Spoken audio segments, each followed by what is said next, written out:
This is Public Access Signals from the Other Side, Part 10. We are minus Jazzy today, so we'll say that Ashley is.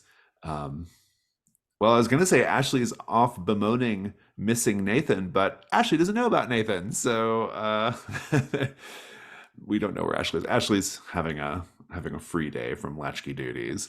Ashley's working through some stuff. Yeah. Let's recap. You have currently. Oh, I cannot get the. Sorry, hold on. I Safari is not playing nice with uh,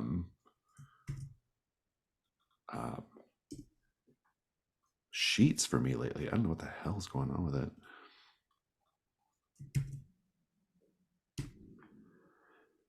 Let's recap these mysteries. All right. You currently have 3 active mysteries.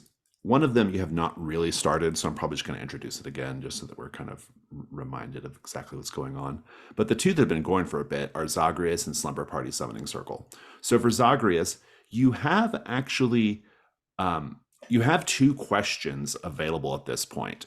Who is Adafoy 85 and why are they doing this? Now, this is really interesting because the Adafoy 85 problem was only really a problem when Sean existed in the setting. And now that Sean doesn't exist in the setting, the Latchkeys don't really have any reason to care about this, right? Angela Hoskins, however, has not been heard from in a day or so. And your characters don't know it, but Angela Hoskins was essentially kidnapped by Adafoy 85. Um, so it's all. I don't think Angela was particularly close to the group either. So this question might just be a moot question. There may not be anything going on here unless someone specifically asks you to come help out with Angela. I think that there's no reason why you would even care about this. The other question is more interesting, perhaps, and the one that allows you to actually resolve the mystery. What is the awful truth of the Zagreus disappearances? Now, you have 4 clues related to this particular remaining for this particular mystery. If you can answer the question about the awful truth of the Zagreus disappearances, you can resolve it basically immediately by just posting your findings online. You can do it while you're watching a tape, and boom, Zagreus is done. So Zagreus is getting pretty close to being finished, mostly because of the work of Sean that most of you are unaware of, because Sean was playing the game. The game was like playing itself essentially, and none of you all saw that. So Zagreus is kind of its own little world at this point. Although Sean is back, if I'm not mistaken. So even though you don't know who Sean is, we're probably gonna have to have a scene where we introduce Sean to the group, right, and get Sean kind of reacquainted. Slumber Party Summoning Circle. There's a lot going on here. You still have to figure out whether Linnea Rodenbecker is possessed by a sorrowful ghost or something more demonic in nature. You have 6 clues presently to help out with that 4 complexity threshold question. There's a lot more background stuff going on here, though. Linnea has been kind of mostly in a kind of weird walking catatonia, and she's made one really decisive move since her possession. She's taken all of her things and a tent, and she has started camping out at the old cemetery outside of town. You've also heard that her dad is getting basically going to have her committed. So that is something that's going on with Linnea. And Father Rogelio has kind of been helping out with this. I think Father Rogelio has a particular connection to Topher. In any case, that's what's going on with Slumber Party. And now we have this new mystery. I'm just going to recap, or I'm just going to present it again whenever we start the day phase. Let's look at the Latchkeys, though. We don't have Ashley today, but taking a look at all the other Latchkeys, everyone's in fairly good shape. Nathan still has the I Dream of Deep Lake, but and Topher still has found footage, but for the most part, conditions are you're in pretty good shape as far as all that goes. And so, yeah, is there anything else we need to be reminded of or we want to talk about before we begin? Everyone's getting a little lean on keys, that's for sure. We established at the end when Nathan popped into the Chromatic Desert that because Sean was still in the Chromatic Desert at the time, he remembers Nathan, but no one else will. Oh, that's right. Whenever Yep. if Nathan comes back, yeah. Yeah. And just yeah, so like because I watched what I missed last time, so it's like Sean's back now. Sean currently knows about Nathan, but no one else knows about Nathan, so this is going to be interesting. And Yeah. then Nathan still doesn't know who Sean is, but has had like visions and things about Sean. So this is It's very interesting. It's going to be a I- role-playing challenge. I'm excited Yeah. to dig into this episode. Yeah, it's going to be a role-playing challenge. Indeed, indeed. There's Okay. also Sean's The Truth Is Out There. Oh Yes, yes. thank you. Oh, right. Yeah, we always Mhm. forget that. Let's not forget it. Do we have any other moves that fire off in the beginning? Is it just The Truth Is Out There? Seems like it. Yeah. Someone who knows what happened to TV Odyssey is helping you behind the scenes. At the beginning of each session, this mystery person leaves something for you where you can find it. What do you have so far of these like floating clues? You've got quite a few, right? You've got this topographical map of Nagoya County. You've got this small white cat. You've got a Christmas gift in July, open only under the most dire circumstances, is what the tag says. These are floating clues that can be used for any of the active mysteries. So that's just something to keep in mind. Is the clue in the package? Like, will I need to unwrap that to see what it is? Or what I'm thinking is this is one of those like prime opportunities as a player to add context to the clue, right? So if you have a particular theory you're going for, you can open the gift and be like, and I find this inside, so that's kind of the idea. Yeah. I don't have anything in mind for what could be in there. So it's just a box of possibility, we'll say. I can't remember, Sean. Sean, were you there while they were watching the last Odyssey tape? No, he was playing No. Finishing Zagreus, I They're think. finishing Zagreus, that's right. Okay, so you have not actually been reintroduced to the group yet then. Just Ashley. Yeah. So I think you're going to just walk up to 26 Rodenbecker Street and find the offering or the help just sitting on the doorstep. It's early in the morning. No one has gone and picked up the paper yet. And so, do you have the cat as well? Like, is the cat physically with you? That was actually a question I had. So I had the cat in the Chromatic Desert with me. Did it come Yeah, with? yeah, you can have the Okay. cat with you. Yeah. I hope Mr. W gets along with cats. I guess we're about to find out. And have you I given think the cat we a name? established in Slumber Party that Mr. W likes cats a little too much for the cat's comfort. Very good. Have you given the cat a name, Sean? Glitch. Glitch, that's right. Okay, good. So you've got Glitch, and you. What do you find? A floating clue. Very interesting. I think when you walk up early that morning, on the step, you find a perfectly like smooth, flawless glass prism. Fits in the palm of your hand. Excellent. How do you know it was intended for you?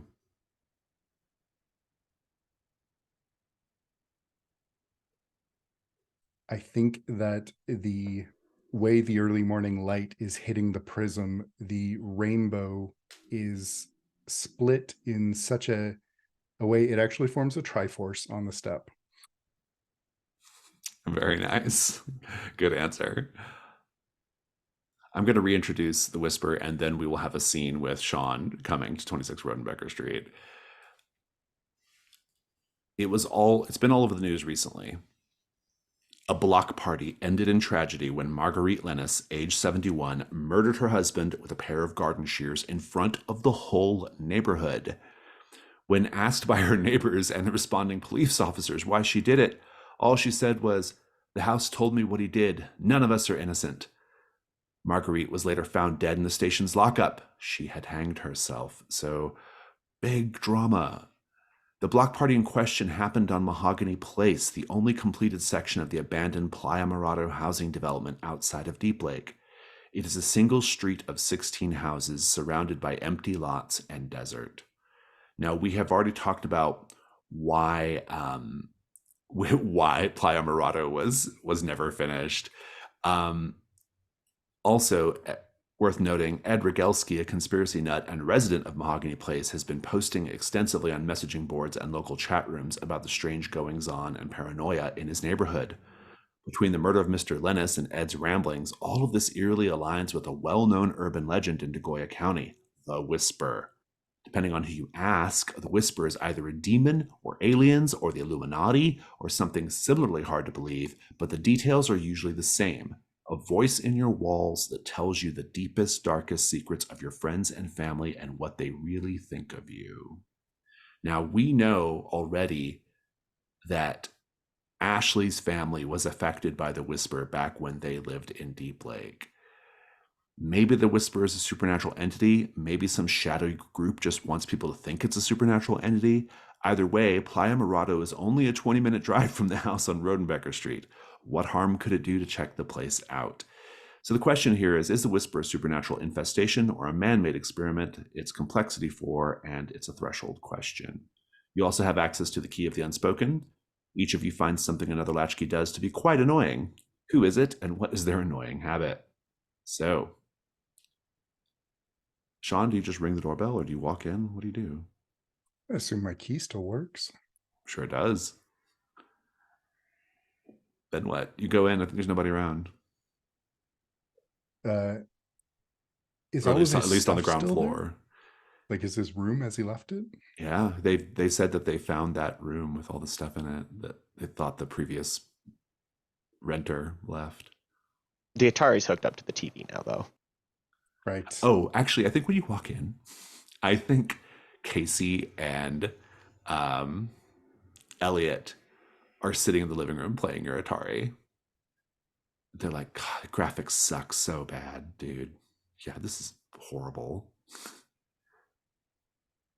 Well, I mean, it's not about the graphics, it's about the experience. But man, I'm never going to get used to you being a kid again, Casey. Casey looks up and he's like, who are you? And then Elliot goes, oh, that's Sean. Okay. I mean, 1 for 2, it's not bad. But yeah, I'm Sean. Elliot can probably explain better than I can. Elliot's like, do you have a Super Nintendo? I did have a Super Nintendo. And you brought this instead of the Super Nintendo? Like I said, it's about the experience. You can't beat some of this just the experience natural. of lame. Gosh. And they like set it down and they get up to go get cereal. The others here? One of the kids, either Casey or Elliot, unclear, from the kitchen, says they're still asleep. Ashley left. Right. Okay. Well, this is gonna be real awkward. Okay. And I think Sean's gonna think about it for a second, and then he's going to start making breakfast. Is it kind of that, like, it's the same breakfast smells like when Big Man made breakfast for the group? Very much that. That's good, yeah. Topher and Nathan, you are aroused by the smell of frying potatoes and sausage and other good breakfast things. Oh, Ashley's cooking again. Delicious. I love food. Topher's got to get up and start walking down. We see in Nathan's bedroom that it looks a little disheveled. And when we pan over to the bed, Nathan is lying on top of his covers, still wearing the clothes from yesterday. He is just lying on the bed, staring up at the ceiling. Does not look like he has slept since yesterday. And is just kind of fully dissociating out of it, only dimly aware on the periphery. The place looks like he may have torn through it. Like he was ravaging his own room kind of in a state last night, but now everything's, the curtains are like half drawn, so it's dim and dark in here. and he's just staring up at the ceiling, not sure how Are to you aware at this feel. point? Are you aware at this point that the other Latchkeys can't see you or perceive Yeah, you? yes, he Yeah. is. Because even though I had to leave yet last session, I remember what the big man told me. I think he had tried to run back, and we'll see from Nathan's perspective the events of the end of last session that no one else noticed, which was Nathan racing home at night to warn everyone not to watch the tape, to deliver the message, and being unable to do anything or stop anything. And um I like the idea no of one Nathan just watching in horror as yeah like, yeah, as they do it anyway. Yeah. yeah you ever see Lake Mungo? Yeah, highly recommended. But yeah, just shots of Nathan in the background is the whole vibe there. Yeah, so he's currently lying in his bed. I actually owe a key. I think that was actually a great time to narrate that, because I Please have the do. key of a child marked, a flashback to the moment when you realize childhood wasn't forever.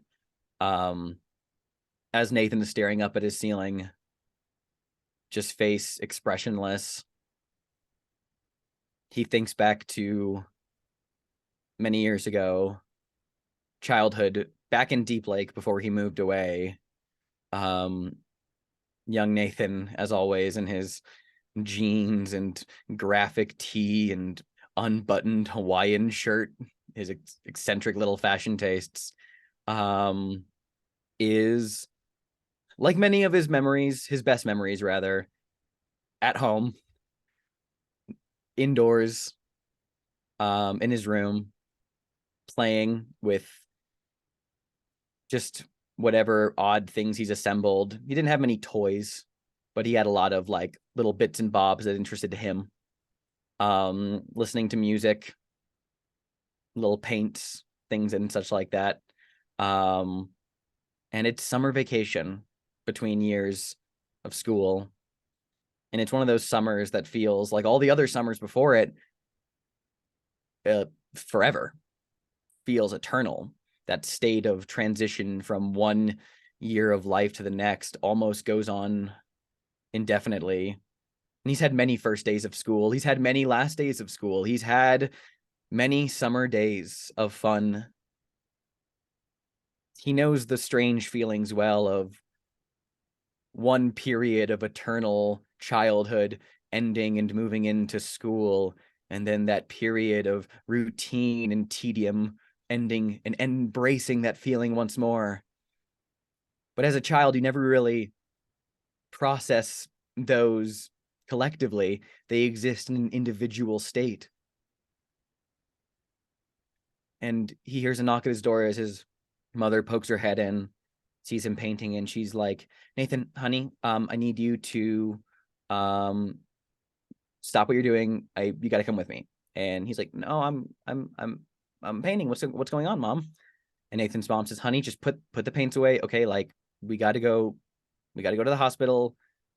Like, just come with me." And Nathan, he's not old enough to understand severity like that, but he isn't too young as to understand that there's something wrong here. And he says, like, what's wrong? What's going on? And Nathan's mom is being very terse, and she's like, "Nathan, put the paints away. Just get downstairs. We need to go now." And he just kind of is a little shocked and numb. And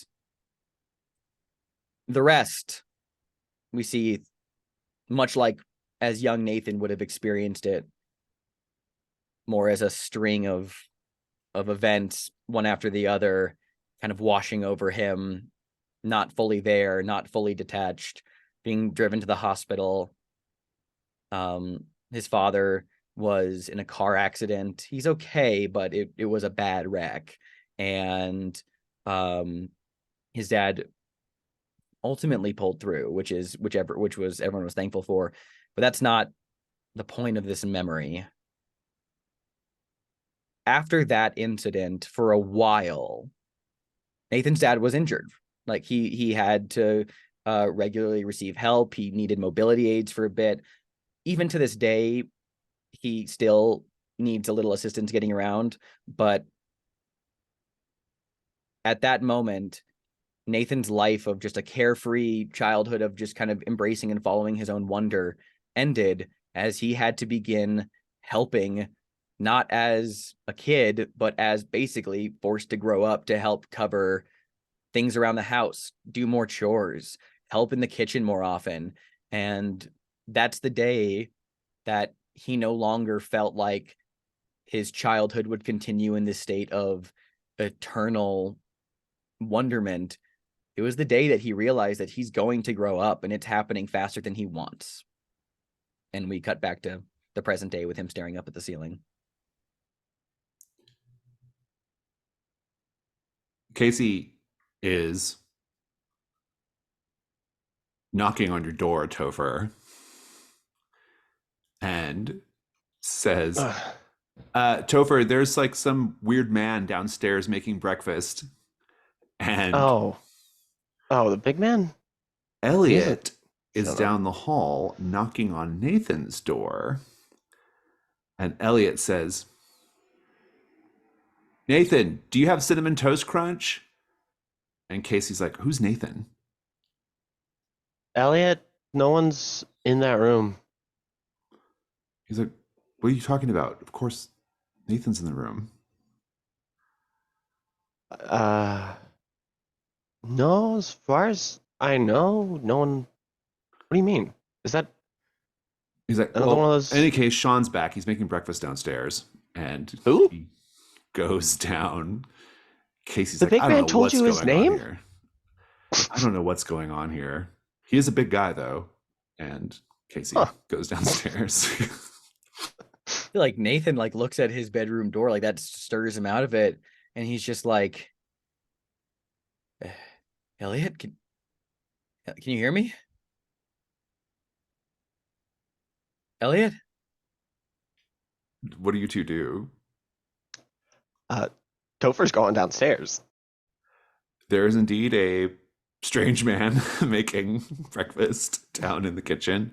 I don't think Topher has had any like hints of Sean, not like Ashley and Nathan did. So Sean's just a completely like there's a cat as well, completely new entity. I'm sure Mr. W has already found Glitch. Let's just have that scene. Oh, you're. Gopher, hey. Oh, hi. Don't freak out. Don't freak out. Okay. I know you don't remember me, but you remember the cameras, right? Yeah. I was where you were. I don't know why you don't know me, but I was there. Before I was there, I was part of this. It's cool. I'm back now. When you're ready for a hug, let me know. Topher, how do you feel? You're a different big man. I think he's really incredibly confused because this both makes sense because he hasn't told anyone except for the other Latchkeys about the cameras. Mm-hmm. So he's incredibly confused, maybe even perplexed. Take perplexed as a condition. Nathan, what are you doing right now? You hear the conversation downstairs. Yeah, I guess if Elliot didn't respond when Nathan like called after him for Well, I hearing think his him and name, Casey like ran back downstairs. Yeah. I think he like sits up on his bed and kind of like begins to take in his surroundings again, and actually like he's slowly coming back to it. He kind of like just stands up, walks to the bedroom door, opens it, and like sees if can he interact with the door? Does he open it and it like? I think you just like glitch on the other side. He just kind of blinks. Downstairs, Elliot. Oh, grape nuts? Are you kidding me? This is like rabbit food. I'm working with what we got here. Come on. We had grape nuts? And the Casey and Elliot are making like vomiting motions and faces with their, you know. Nathan, what are you doing? his shoulders sagged and just kind of resigned and numb. He slowly just kind of like walks down the hallway and down the stairs towards where the smells and sounds are coming from. Sean can remember Nathan, but can he perceive Nathan? I don't think so. Cannot perceive Nathan, does remember Nathan. So I think as he's cooking, Well, Elliot will say, "Oh, hey, Nathan." Like, Elliot, you can see me? Casey's like, I mean, I should be surprised, I guess, that Elliot is talking to ghosts or imaginary friends, but we all kind of know what happened at his house, so I guess it's not too surprising. Yeah. Oh, look, Honey Nut Cheerios, that'll do. And he goes and fishes out that cereal. I mean, he was able to. Hey, wait. So you, Elliot, when I was in whatever, you could still see and talk to me. Right, because you were there. Huh. Is that Elliot looks at something? Nathan and says, I don't think they can see you. You're totally Yeah. hosed. Nathan's here. Yep, You- standing right there. Elliot, can you please tell Sean? Or actually, I don't remember Sean. Yeah, just being. I actually.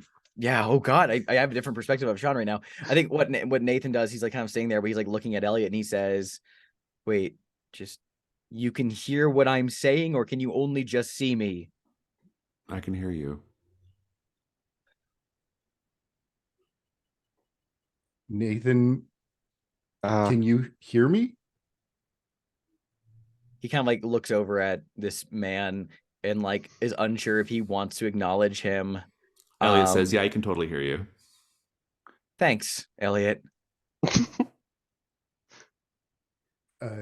He's like, by the way, Ashley, totally forgot about you. Ashley forgot about Nathan. who the fuck is Nathan? Sean's going to just kind of like sag against the side of the oven, and It's probably just because go, you have no game. I'm just going to throw that out there. Hey, Elliot, you suck. You suck. I know a lot of shitty kids, and right now I'm starting to regret saving you. So maybe just keep the commentary low while I'm figuring out the fact that my life is ruined. He's like, ooh, sensitive. Pressed a button. And he grabs his Honey Nut Cheerios and like grabs a bacon and goes to the living room. Nathan just flops into a chair in the kitchen, just like head on the table. Okay. Hold it. You're. What the fuck is going on? okay, so that place you were at, whatever happened, Yes. I don't know if you had an effect on it or if you're just special, but Thanks. when we go there, you can't remember us. And I think that's what happened to Nathan. I don't know why I can remember Nathan.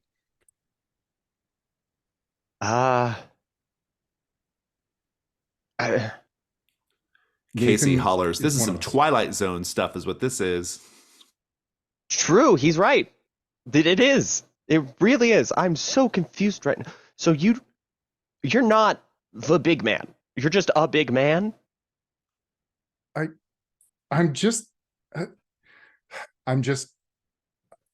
I'm one of you. I'm a latchkey. We met on the forums. We signed the lease here together. We moved in on the same lease. day. Let's go check the lease. The kids Okay. are playing Atari now. Ugh, pitfall. More like pit fail. Okay, well, you're supposed to jump over him, genius. Nathan, whose head is on the table, just mutters under his breath, I'm starting to understand why Harvey Stosky wants to murder kids.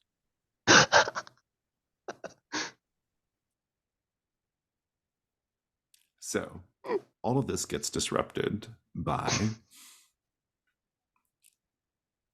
some things. One thing in particular. Phone call from Samantha Harrington to Topher. She's like, sorry, I didn't know who else to reach out to, but Daryl, that's Linnea's dad, he's got like a truck and a couple of guys, and they're like driving out to the old cemetery to go get Linnea, and I think they're gonna put her in a hospital. Oh, that's shit. Um, I didn't. Uh, okay, yeah, I'll be there. And I hang up, and I Across look. the street, you see Sheriff Hanscom talking to your neighbor across the street. You see the truck, and you just hear him say, "All right, well, thank you, ma'am. Yeah, I know it's real tragic. No, we don't know how she managed to do that to herself in her cell. I'm heading out to Playa Morado today, and I'm gonna go back over there, see if I missed something. I know it's crazy, but you've been real helpful." And Sean, what do you do?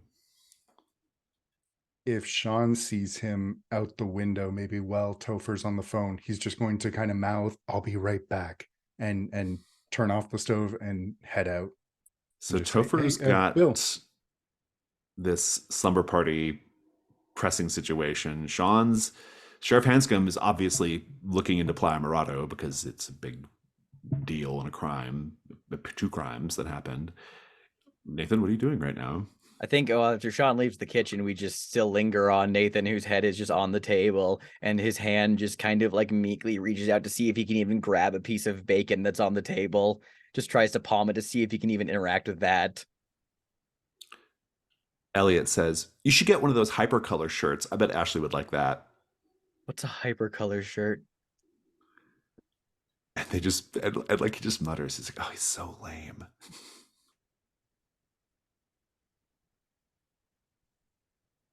Can I get the bacon, Jason? No. Ah! I think Glitch just grabs it and jumps off the table.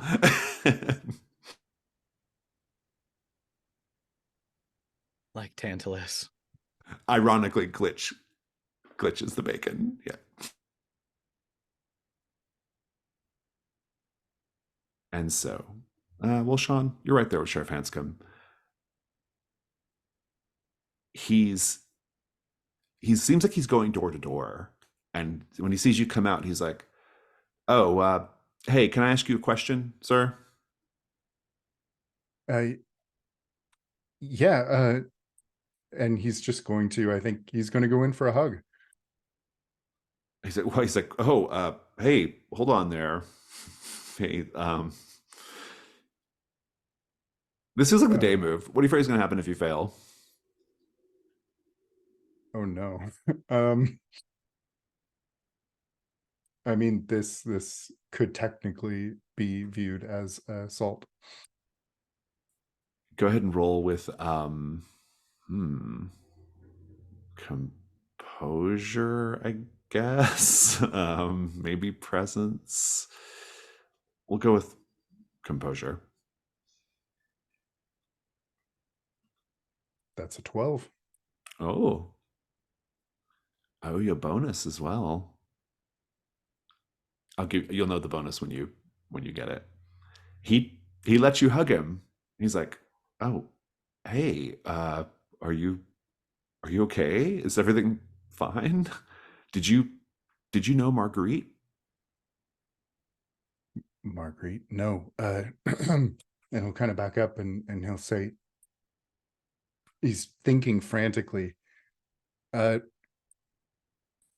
When you were in the hospital a couple weeks ago, did Uh, you find a book, a fighting fantasy book? he kind of like smiles a little bit, and he looks at you, and this is your bonus. He says, "Do I know you from somewhere?" Yeah, from somewhere. I'm Sean. Um, I'm Sheriff. I can't remember his name. Is it Bill? Bill Hanscom. Bill. I'm Sheriff Hanscom, but you can call me Bill. I guess you're here with those other kids at the house looking into mysteries. Did you just get into town or something? Or Just got back, actually. okay, Yeah. Great. Well, great. And then he gets a little text message, um, and he picks up the text message and he does that thing where he's like smiles, because he's happy he got this text message from this person. He's like, "Oh, sorry about that." Well, it was really nice to meet you, Sean. If you're looking into things, Marguerite, I guess,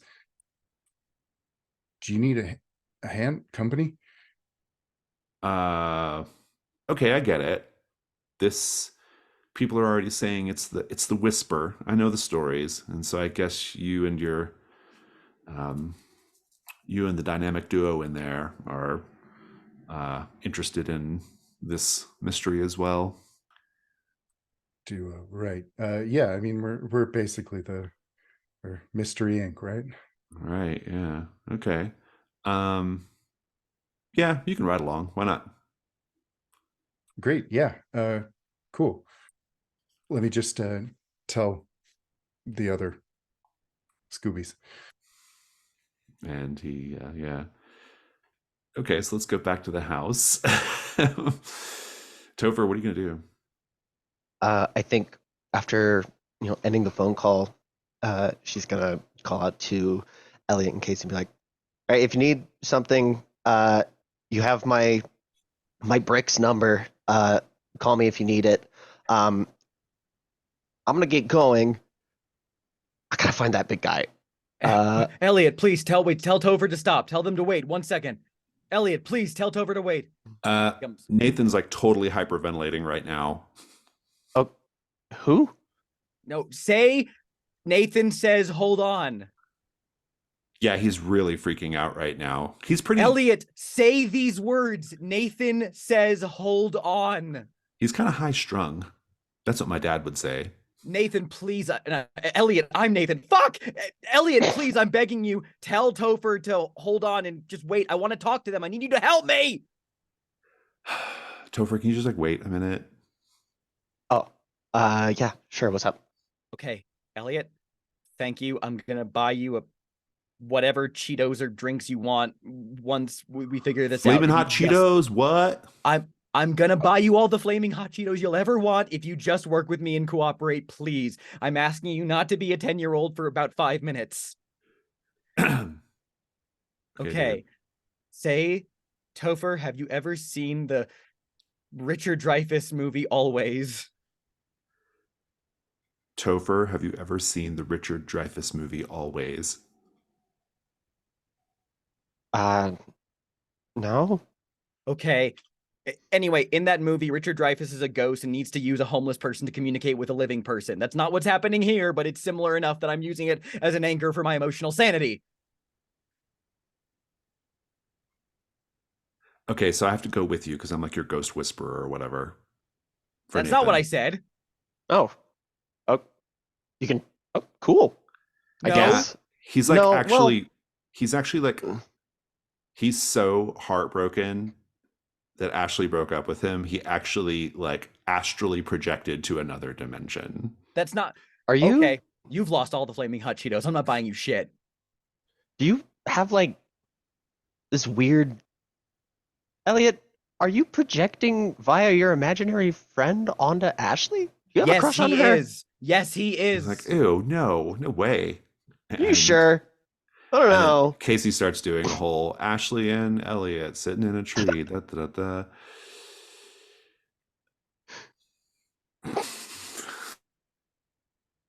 I'm in hell. I'm in hell. This is hell. I'm dead and I'm in hell. I'm not dead, but I'm still in hell. Oh my god. Elliot, please, I'm just okay. If nothing else, can you please just tell Topher we can't watch any more tapes. Something really bad is going to happen. But the tapes are sick, dude. Can you please just say those The words tapes are to sick. Topher? Can you please just say those exact words to Topher? Nathan, no, I know something really bad's going to happen. We can't watch any more tapes. Please, I'm begging you, just relay that message. Sad Ghost Boy says you can't watch tapes anymore. Okay. I don't. Well, that's Probably not gonna happen, but No, you don't. Oh my god.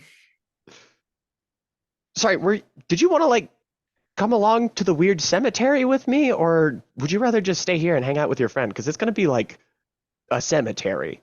I think they're like very hyped to go to the old cemetery. Yes, absolutely. Uh, yeah, all right. Why not? All right, let's go get in the. You know, there's that car that's been out in the front. I wonder if that room has the keys in it. Topher's gonna go raid Nathan's room for his keys, his car keys. Yeah, that's good. Elliot's just like, Nathan, where are your car keys? Nathan is going to just level a look at Elliot and say, actually, what does he say? Oh no, well, because here's the thing. I went to the Chromatic Desert with my car parked at a gas station. Would I have Oh, been able yeah. to drive afterward, or can I like not can I not interact with my car? Oh, that's interesting. Maybe the Because car's like, not actually there. yeah, I think the car, and he just pulls his car keys out of his jacket and just dangles them and says, "Sorry, my car stopped existing yesterday." Let's cut over to Sean. I Sean, hate this. I'm having a terrible time. Sean, you and Sheriff Bill, Sheriff Hanscom, you're doing kind of basic, like getting to know you type questions or whatever, And he's like, you look like you work out.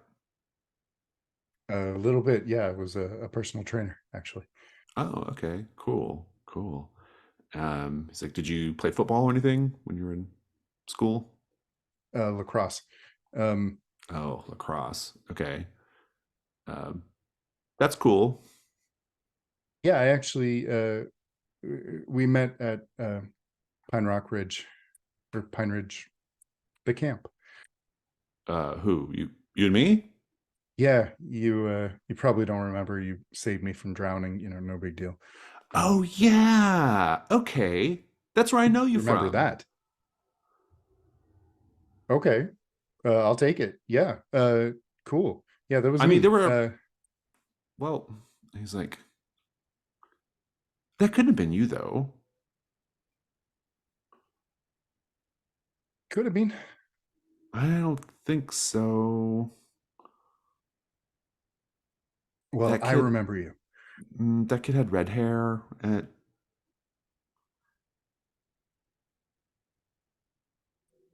Hair color changes as you grow older. Yeah. Oh boy. Okay, so this whisper, right? Oh yeah, the whisper of Sounds pretty Degoya bad. County tells you your friends and family's deepest, darkest secrets, right? I don't know what's going on. You know what happened at Playa Morado, right?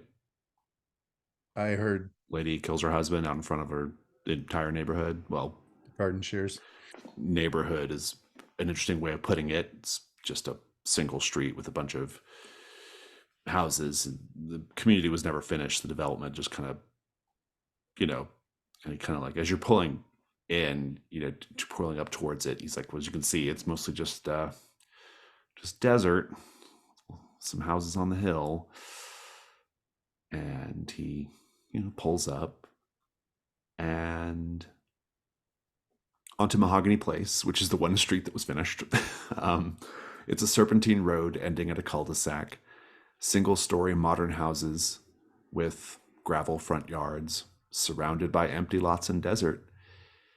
As the police vehicle slowly rolls through, paint the scene. It's a beautiful day in the neighborhood, but an eerily quiet one.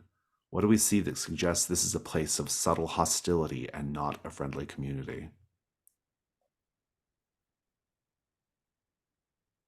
There are more than one. I don't know if this is just a Canadian term, but spite fences were a thing in Toronto. There were fences that were really high just to piss off your neighbors. There's more than a few of those. There are a couple of lawns that smell distinctly like beef bouillon. implying that people have frozen cubes and then left them out overnight for all of the crows and animals to come and eat their lawns. What a horrible thing to do. Terrible. Absolutely awful. I mean, like, there's like nobody out. Like, this is not a place where people are like hanging out and like on their moving around the sidewalk or communing with their neighbors. It's just a place where people are just like indoors and like being like, don't perceive me, go away. Mm-hmm. He says, all right, so I'm officially deputizing you, Sean. Sean Thompson. Deputy Thompson. And he actually does have a little badge and he gives it to you. And he says, all right, so you don't get a gun on the first day, but just go door to door and just ask around, try to see what people knew about Marguerite, find out what you can find out. The badge should get you through most people's, everybody here's a little paranoid in my experience. Maybe you, being younger and less threatening looking, might be able to get them to open up more than I've been able to. Great, yeah. And I think as Sean's backing away a little bit, I'll say, and don't worry about the gun. I got 2 of them. Wow. I think that's his reaction too. He's like, wow, great. And with that, let's take a 10-minute break. So what is the plan for getting over to the old cemetery? Are you all going to, because it seems like you don't have access to Nathan's car after all. Topher's gonna rent a car. I mean, I think like probably, I mean, Samantha might be able to come get you because Samantha was the one who was like telling you about this. Oh, yeah, true. Let's do that. So actually, I think Samantha brings along her 2 friends that were at the slumber party. We haven't seen them in a while. They are, let's get their names. Cholula and Corey, they're like best friends. Corey, Slipknot t-shirt, wallet on a chain, perpetual hangdog look, always smells vaguely of weed. And Lulu Cholula Rodriguez, Samus Aran t-shirt, skinny jeans, also smells more strongly of weed. And Samantha is there as well with her big oversized sweater, hair scrunchies, dramatic eye makeup. What kind of car does Samantha drive? What's her towny car? Probably something like a little rundown, I imagine.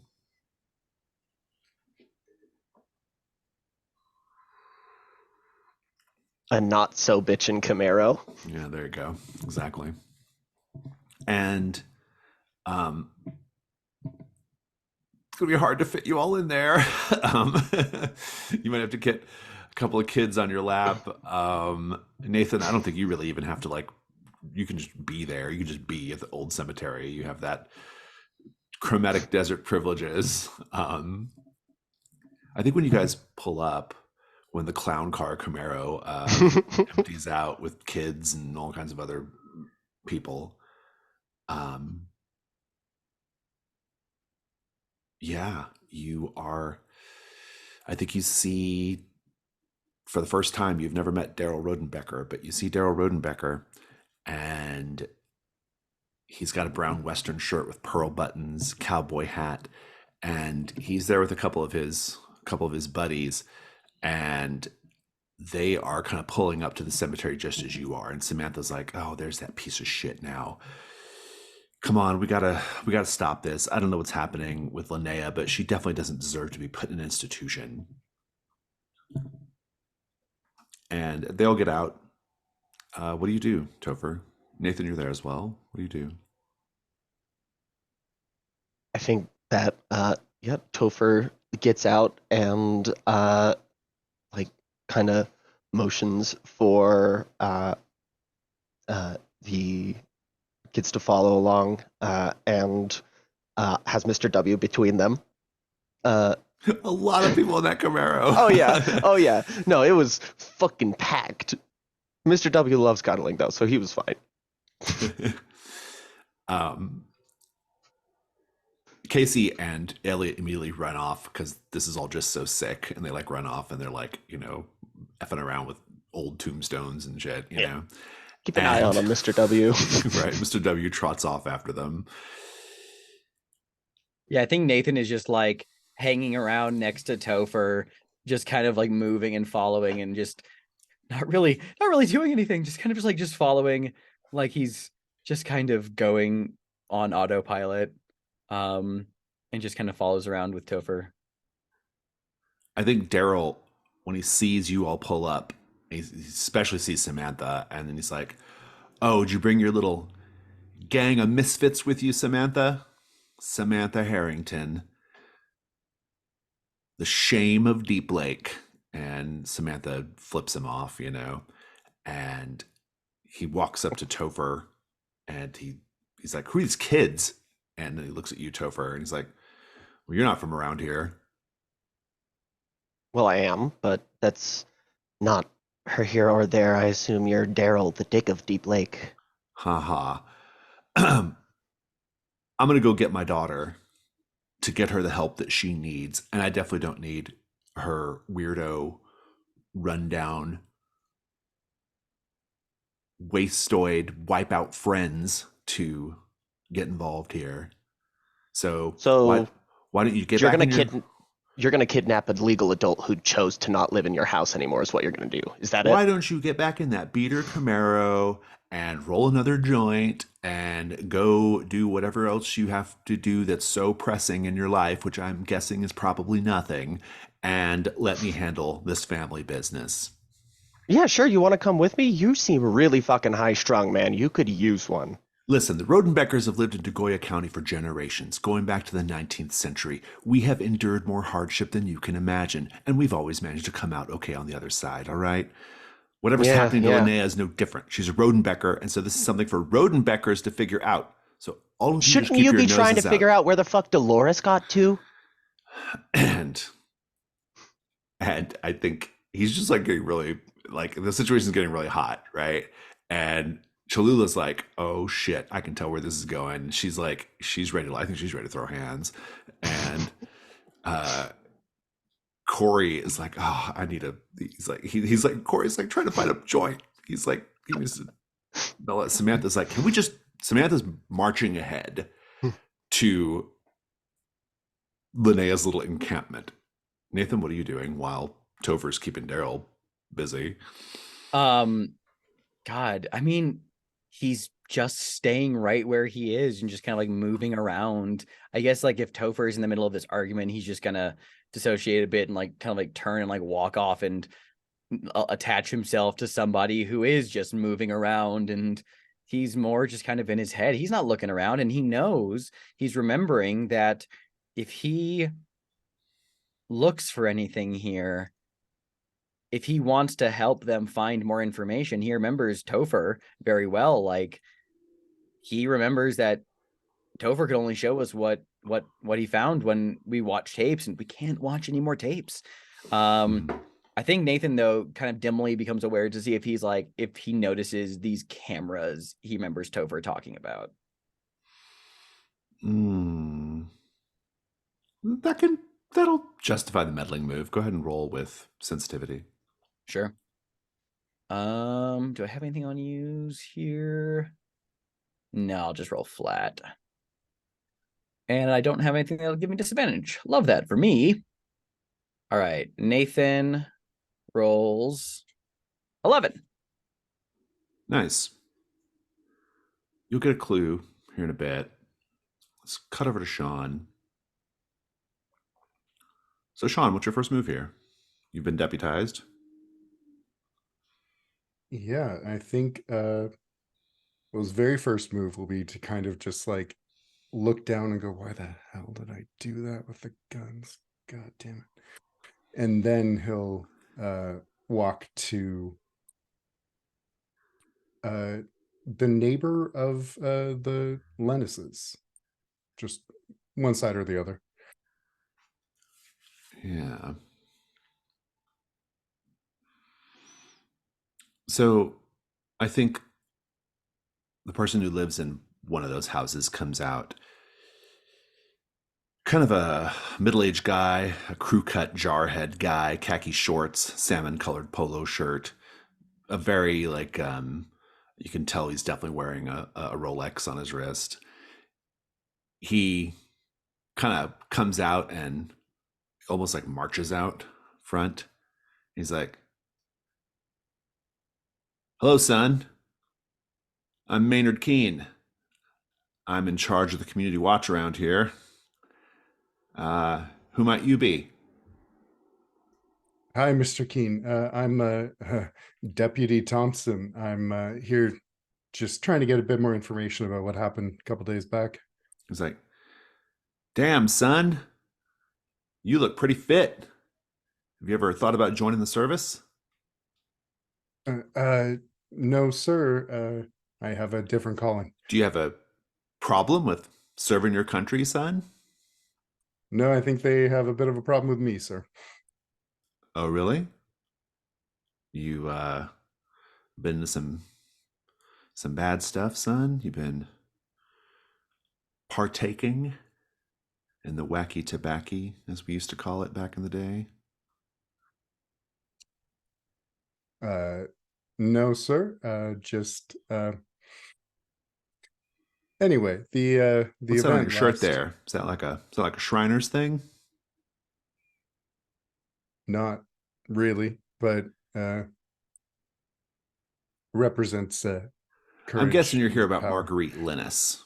That's exactly what I've been saying. Yes. Right. Well, as I told Sheriff Hanscom before, once already, no one saw this coming. I mean, everyone knew that Marguerite was a little, let's say, uh, what's the expression? She was one McNugget short of a combo or whatever.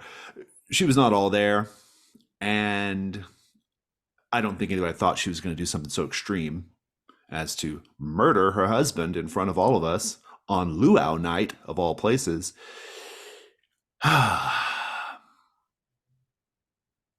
Do you know if things between her and her husband were tense before? Make the meddling move with uh, presence. No, vitality. He's impressed with your physique.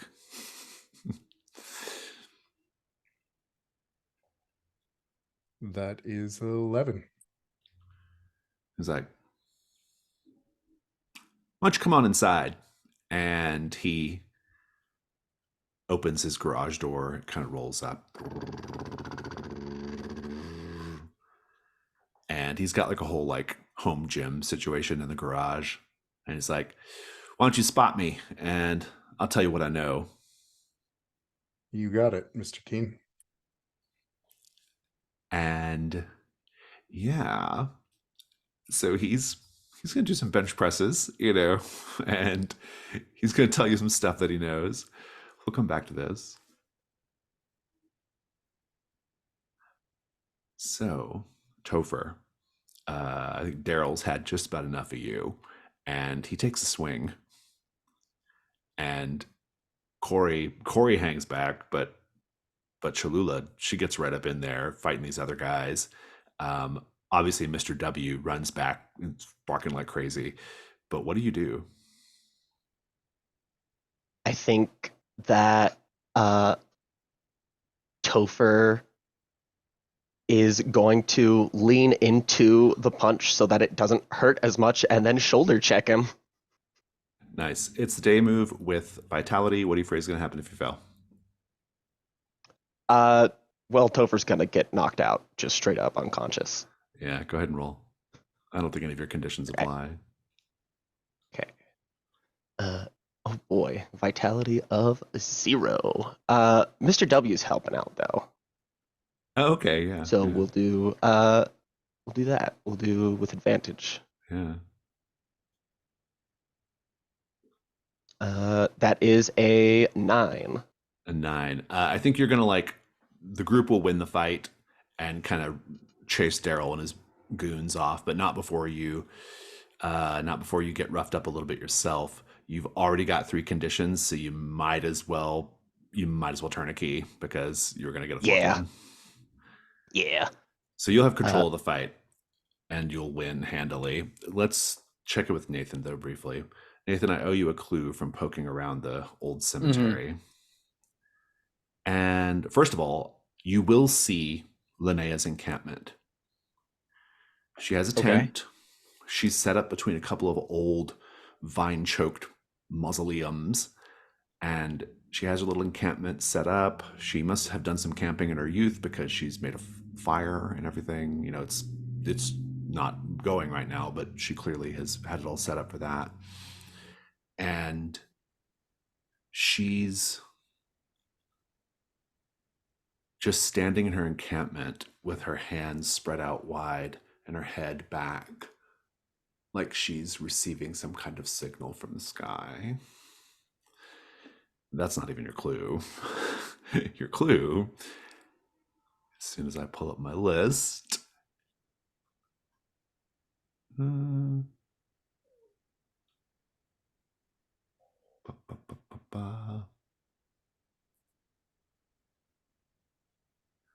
Oh, good. The clue is it's a warm, nice day, except within the vicinity of this old headstone that you're standing in front of, where it is extremely cold. That's your What's clue. the headstone? Is there a name on it? Or you can add that context later. yeah, we'll add that if you context want. later. Gotcha. Yeah. Cool. Yeah. I feel like Nathan, I'm gonna mark this as a Nathan clue, so we know that we can't use it unless it's in an Odyssey tape. I feel like Nathan kind of like takes note of this temperature change, but then like I think that the main thing here is Linnea. He's gonna like walk kind of like tentatively over towards like Linnea's encampment where she's just like standing, and he's like looking around, and he figures that he has at least a couple minutes before anyone else from the posse notices where Linnea is and comes over. And so he's just kind of like off to the side and just kind of like sits down just against a headstone that got nearby, and he's just like, "Yep, hey Linnea, her head jerks down. Don't suppose you can receive my signal too?" She's looking at you, and she says, in a voice that's not hers, "Who are you?" My name's Nathan. Where do you come from? Prior to this, Los Angeles, but I think on a grander scale, I kind of used to be part of, I guess, this world, but now I'm not. I guess kind of that's your deal too, whatever you are. It's the funny, okay, just so we can understand where my head's at with this. Nathan is, as many interactions, fully dissociating, sitting here talking to a ghost or a demon, something like that. And he begins treating this like a therapy session. He just starts talking. Like he's just being like, yeah, I starting to really wonder about where I am nowadays. And I mean, there's a lot of weird stuff happening. You want to know the most messed up part is that I actually had a nightmare exactly like this when I was a kid. No, I'm not. No, I'm not even fucking with you. Like when I was about like 8, I had a recurring nightmare that I found myself walking through a cemetery. I had this like every night for like 2 months, and then my parents finally sent me to a child therapist, and they put me on some kind of pills that I did not know how to pronounce at the time, and I stopped taking them the following year, but it was bad. Okay, but like, yeah, I'm sitting here kind of realizing that I had this exact scenario in my head. Isn't that messed up? Like I was walking through a graveyard surrounded by people I cared about and knew, but not a single one of them that could see me. Not one of them could hear me. They couldn't see me. They couldn't understand that I was there. And that's the thing that scared me most. Not about that dream, just in life in general. My whole childhood, and I guess part of my adult life, is that I've been terrified of not being okay. Well, truth be told, Linnea, whatever you are, I've been living my life constantly worried that someone's going to hate me, or that I'm going to be perceived as too much, and or someone's, someone, or maybe I need to do a lot to make people like me. But the thing I'm scared of most is not being hated or liked. It's being not thought of at all. Do you know what that's like? My, how you do go on. Have you considered the possibility of just ending it all? Like, like, like, like killing myself?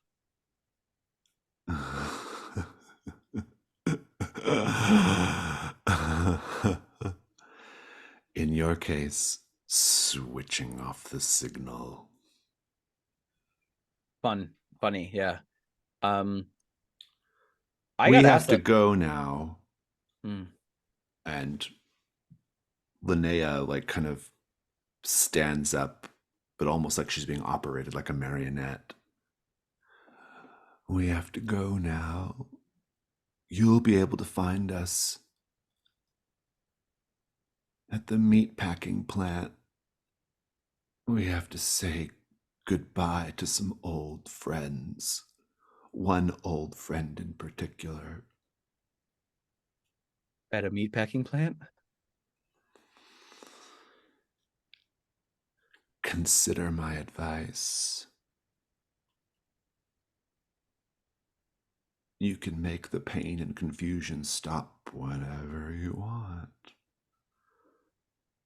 And Linnea grabs her little backpack. Meanwhile, the fight is happening. Topher, please describe how you chase off Daryl. So I think that what happens first is Mr. W gets between Daryl's cronies and the rest of them, and they're complete sheeple. They are too pussy to try and fight with a pit bull. They cannot handle actual confrontation like that, so they're just kind of like, oh, scary dog. Meanwhile, Topher leans in, takes the punch like right on the cheek, and kind of winces before pushing forward with all of their weight and just dropping onto Daryl, and like kind of pushing their elbow onto the side of his head as they do so, and then they kind of roll off, and Corey runs up and just points at Daryl, is like, "That just fucking happened to you!" And Topher is just on the ground.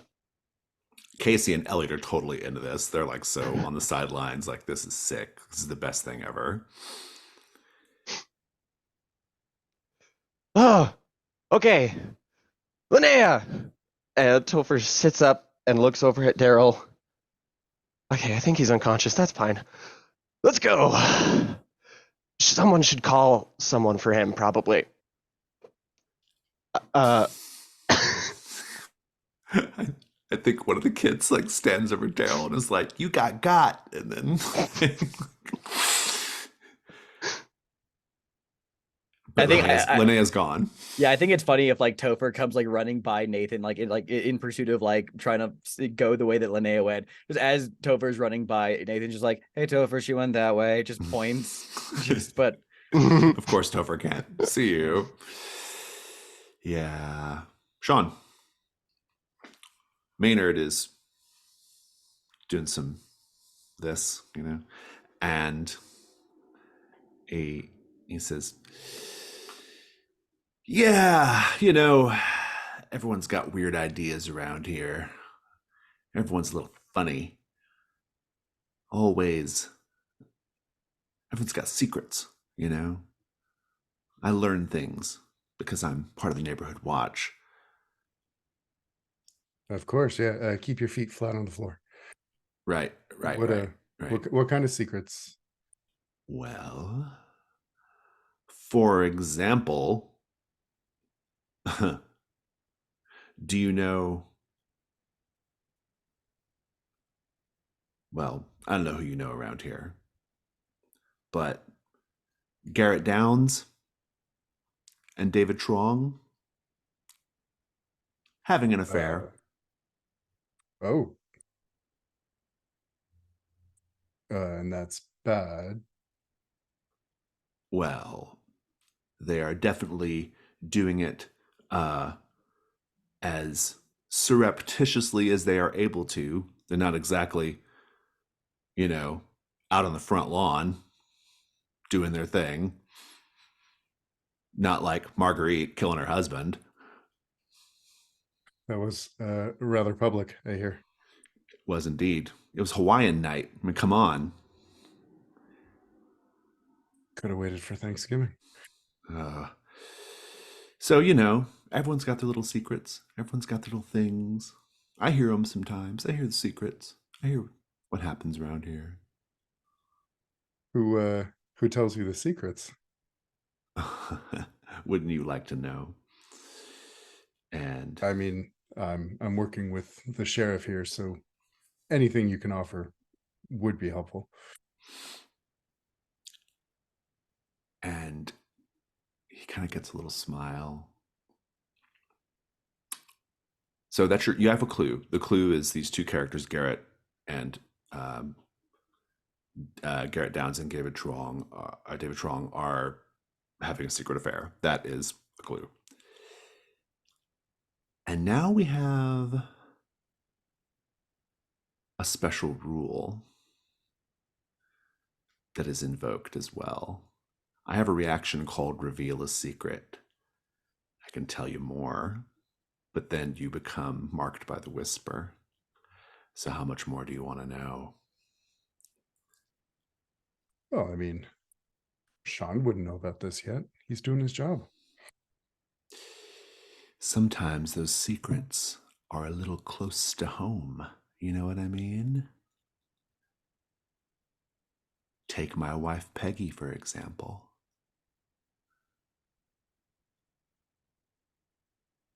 She She has a thinks secret. I don't know what she does in her little sewing room at night. But I do. I know because I was told. Told by who, Mr. Keen? You know who. I think Sean will take the bar and set in the holders and help the man up and say, "What is it your wife's been doing?" She's been having impure thoughts about men other than me. Like that good-looking sheriff. Like that young man who smokes pot and works as a lifeguard out at Pine Rock Ridge. I know what she does. She's got pictures. She makes phone calls. She chats with her little friends. Sheriff Hanscom came by today. He was asking about Marguerite. Oh, yes, he's so handsome. He smells so good. It does smell pretty good. I mean, do you want me to talk to her? I do not want you to talk to her, actually. And he gets up. He's like, I think we're done here. Well, thank you for your time, Mr. Keen. And If you ever decide you Yeah. want to serve your country, son, and be a man, come back by. I can put you in touch with a recruiter. I will definitely do that if that happens. Patriotism. That's what's missing from your generation. Patriotism. Yep. Okay. And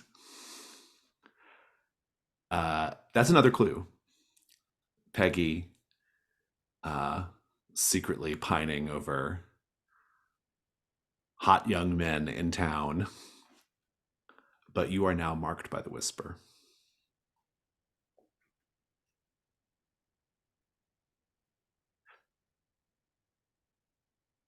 Sheriff Hanscom comes across the little cul-de-sac Let's talk about the cul-de-sac, actually. It's a wide circle of cracking asphalt, baking under the sun, discarded bikes, scorch marks left from a bonfire that was in the middle, presumably part of Hawaiian night. Paint a scene.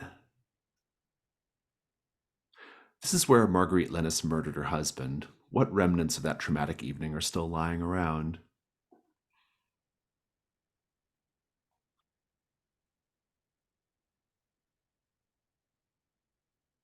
I think they've taken great pains to rinse the blood away from the immediate scene of the murder, but it's still dried in the gutters leading to the sewer grating.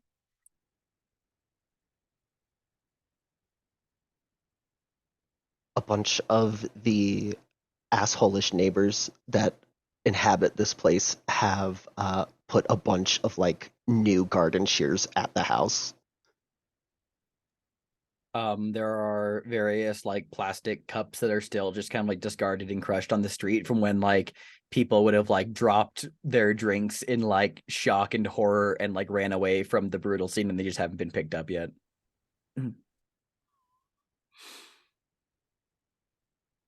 Yeah. So Sheriff Hanscom says, did you have any luck with Maynard? Well, he's definitely Did he give you a hard time about not serving in Iraq right now? absolutely he did. But he That's his thing. knows things about his neighbors that I don't know where Well, like he's what kind of getting it. things? Apparently, a Garrett and a David are hooking up. Oh, not totally surprising, but eh. Yeah, and his wife has well, she's got a bit of a thing for you, Sheriff. Oh yeah, what do you say? She pines, I believe was the word. Oh yeah. I've been the recipient of my fair share of pining over the years. Oh, have you? Yeah, a little bit, a little bit. You know, I used to be the quarterback on the football team. I did know that. Oh, did you? Yeah, it was a few years below you. Yeah. Right, right. Hey, what's that on your shirt? Is that like an Uh, Illuminati thing? no, it's from a video game. Right, right. You didn't tell Maynard that you sit around playing video games all day, did you? No, no, we didn't get that far. He wanted to tell me about serving. Yeah, yeah. All right. Well, why don't you? Okay. I don't think David is in right now because it's the middle of the workday, but I think I'm pretty sure his daughter is around if you want to go talk to them. He's kind of going on a bit. And he says, otherwise, if you want to go talk to Bunny Suarez, be my guest. Uh, why do you say it like that? She's a character. Let's just put it that way. In a street filled with characters, she's the most characteristic. Okay. Maybe we could talk to her together. Sure, why not? And he walks over there with you. Nathan, Elliot is like keeping pace with you. And he's like, so where are you going? What do you want, Elliot? Well, so where are you going? Are you following Linnea? I don't know where I'm going right now, man. I'm having a really shitty day, and you have been helping. So I've been wondering, is Have you? it like it seems kind of like maybe Topher is like my dad now, but does that make you my mom? No. Why would I be the mom? If anything, Sean's more like your mom. He's like, so where are we going? You want to come with me? I'm the only one who can see you, homie. Yeah, I know, and you've been really poorly representing my interests. But okay, he stops. Like he's just walking. He just stops and says, I'll let you come with me, but can we at least agree to work together a little bit better? I'm trying to communicate with the others so they don't get hurt, so that you and Casey and everybody else don't get hurt. Can we just can we work together a little bit more? Just even if it seems lame as hell, just can you work with me for a little bit? I know where you're at, you know.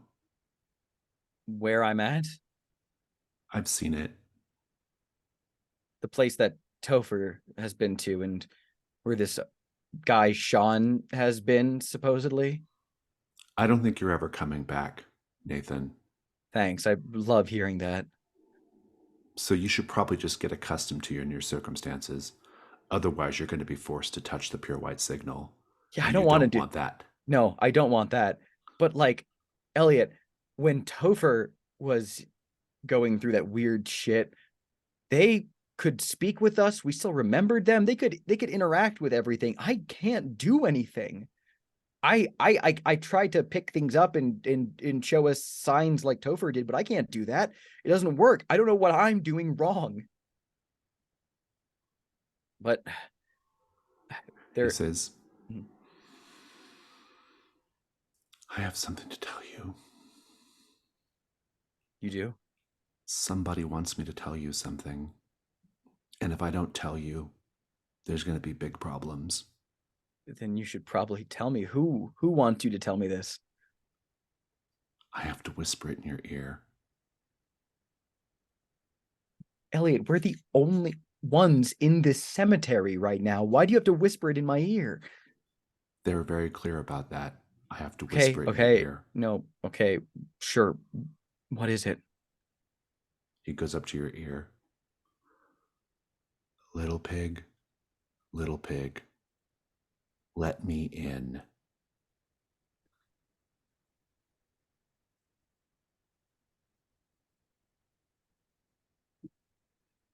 He kind of like chills, go down his spine for a moment, and he says, How do you feel? I feel, honestly, Nathan feels like terrified. Like it's like that omen of death is coming his way. Take terrified as a condition. He says, you better get to the meatpacking plant. There's not much time. There's someone I need to see first. You want to come with me? He just starts like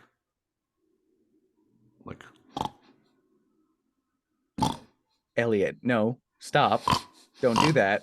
No. Are you being an asshole right now, or is you serious? Hey, Nathan kind of like backs up a little bit, like not sure if he's just being a shitty kid or if Elliot's actually going through something. The day move. What do you afraid is going to happen if you lose your nerve? I feel like Elliot's gonna be lost. Like he's about to something's gonna happen to him. Roll with composure, but disadvantage because of terrified. Yeah. I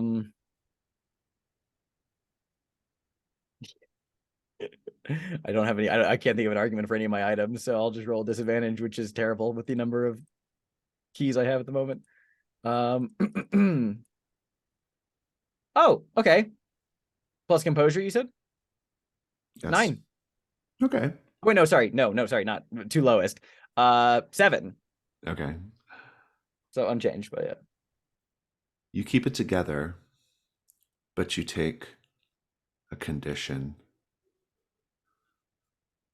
marked by Mr. Big Bad.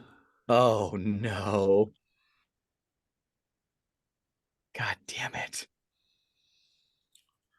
And Elliot says, we have to hurry. We have to hurry. Do we have time to go see someone real quick before? I don't think so. And he marches off in the direction Linnea went. I don't want to go to the meatpacking plant. He follows after Elliot. Elliot hollers at Topher and the others. He says, hey, we're going to the abandoned meatpacking plant. What? Why? Cholula says, well, that doesn't sound ominous. I mean, Linnea's not here anymore, so I guess. Where the fuck did she go? Nathan yells back, "Tell them she went to the meatpacking plant." God damn She it, went to Elliot. the meatpacking plant. Oh, that's even more ominous. Well, can we put Corey the hood down, says, the top Corey down on your says, Camaro? Corey says, I've seen this movie too many times. Not gonna happen. I'm out. Sorry, y'all. I don't even know Linnea that well. And he leaves. All right. Well, Cholula says, I'm not going without Corey, so she leaves. okay. Fair enough, I suppose. Samantha says, oh, come on. And she marches forward towards the meatpacking plant. Are we not going to take your car? She's like, it's not far. Come on. It'd be All right. a pain in the ass to park it. It's all overgrown. Oh. All right. Meanwhile, Sean Thompson. Bonifacia Bunny Suarez, a recluse, wearing a blue floral muumuu dress, fuzzy cat slippers, a tangled nest of curly hair.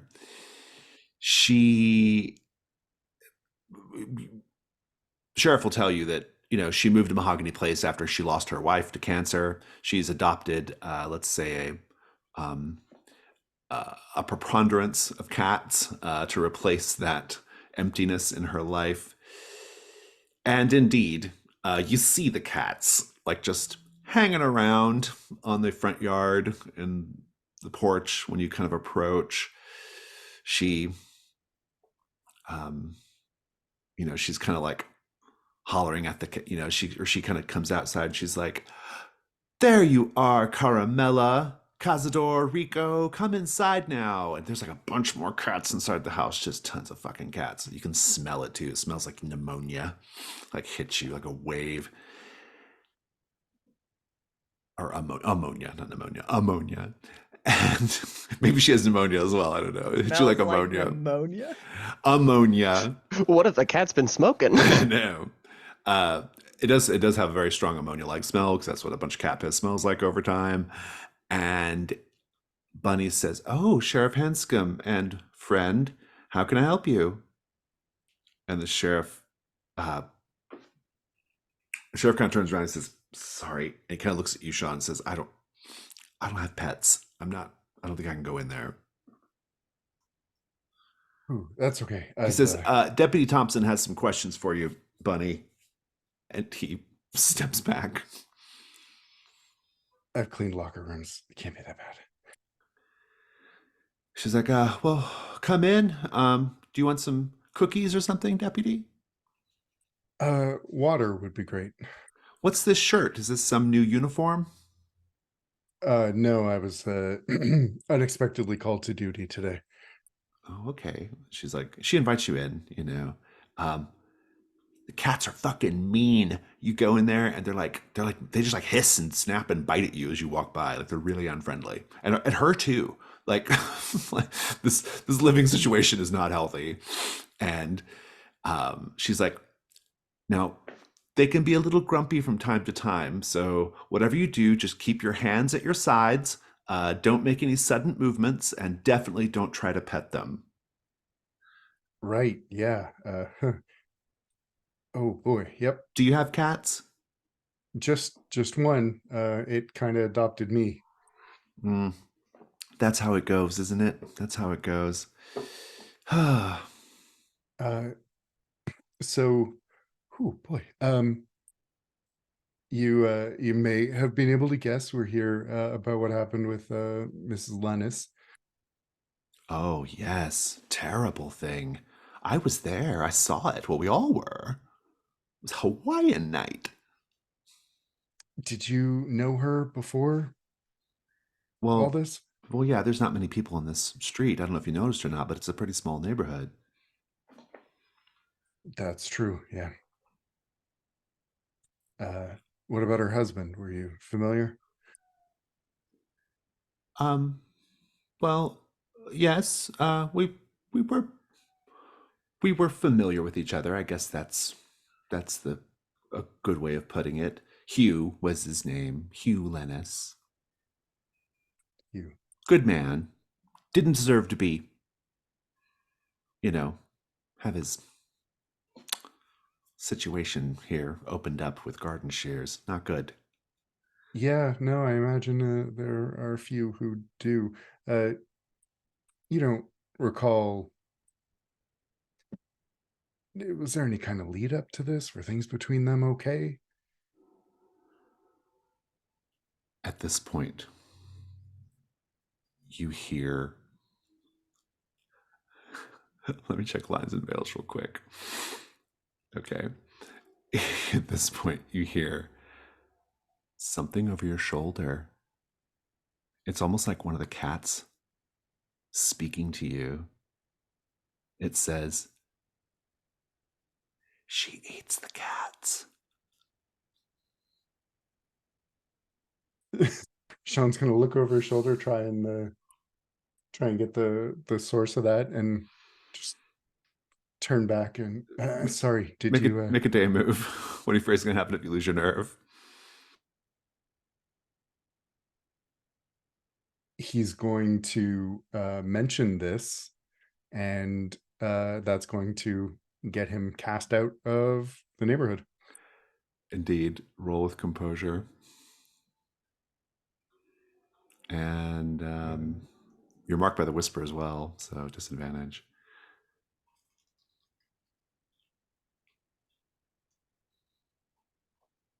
Six.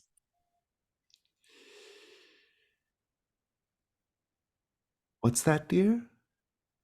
Did you hear something? Sorry, I thought you just said you eat the cats. I must have misheard. People are telling you things, aren't they, dear? Cats don't usually do that. Oh, they love to talk. They love to talk. They love to tell me things. They love to whisper everyone's little secrets. They see a lot. They're like the 9 cats of Queen Beruthiel. They see everything. Yeah, I'm sure they get around. I bet they've told me something about you. What'd they tell you about me?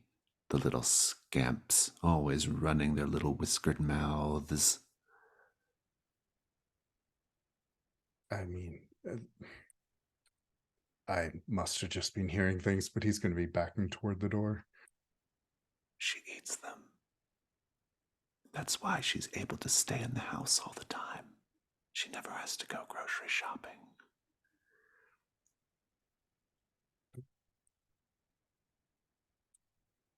Oh boy. Don't worry about that water. I'm good. You notice now that she has a knife in her hand.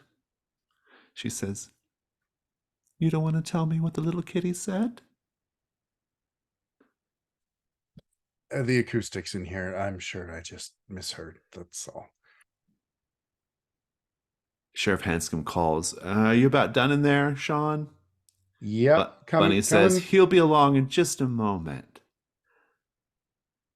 And she presses forward. She actually presses you up against a wall, despite the fact she's much smaller than you. And she says, "Whatever you heard, it ain't true. And if I see you around here again, I'm going to make sure everyone knows that you're a liar, that you say things that aren't true. And do you know what we do to liars? Here on Mahogany Place, you just ask Hugh Lennis." Sean's going to be up against the wall, and he's going to look at her and say, "You're not Patience Head. I've had worse." How are you feeling right now? I'm leaning in on my the resistance. But I think he's definitely feeling like, oh no, this is another Patience Head situation. I think when you get out there, Sheriff Bill says, "I think we better go now." He looks at Bunny and he sees her and he's like, "Let's just call it a day, Sean. Come on." Yeah. Yeah. Yeah. Eats them. I And think she eats the cats. he's like, what? And we'll come back to this. Let's take well, we need to kind of start transitioning into the night phase pretty soon. Let's just take like a 5-minute break. We'll come back, do a little bit more. The abandoned meatpacking plant. You're all there, but you arrive at different times. Nathan, you arrive first with Elliot, but the others are not far behind you. Tall grass and rusting machinery, busted frosted glass windows and skylights. There's a faded mural of Hampton, the cartoon pig mascot of Janie Meatpackers Limited, exclaiming, "How's about some sausages, yeah?" It's a terrible motto. Let's paint the scene, everyone. What about this place, both the interior and exterior if you wish, what about this place makes it seem like the setting of a slasher flick?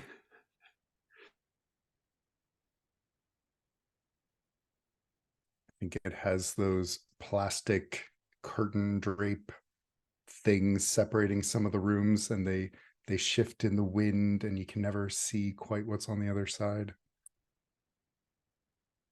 Against all logic, this place has been abandoned, but they never cleared out the actual industrial machinery that's here. So there's conveyor belts and grinders, and why do they look surprisingly in good condition?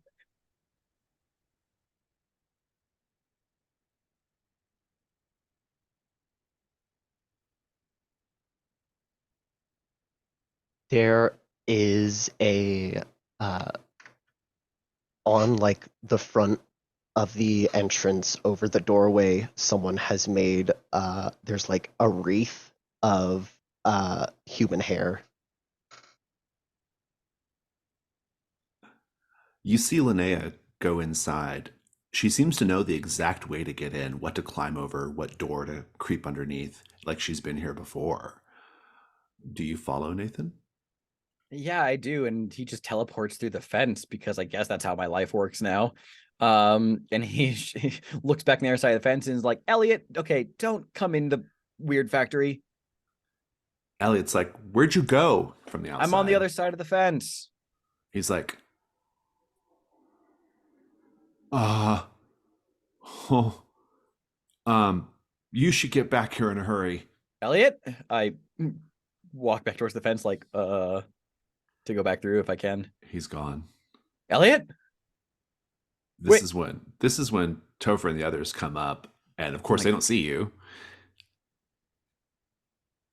Oh, no. Fuck. Elliot already go inside? You hear some noise coming from inside Topher, some kind of like rattling around.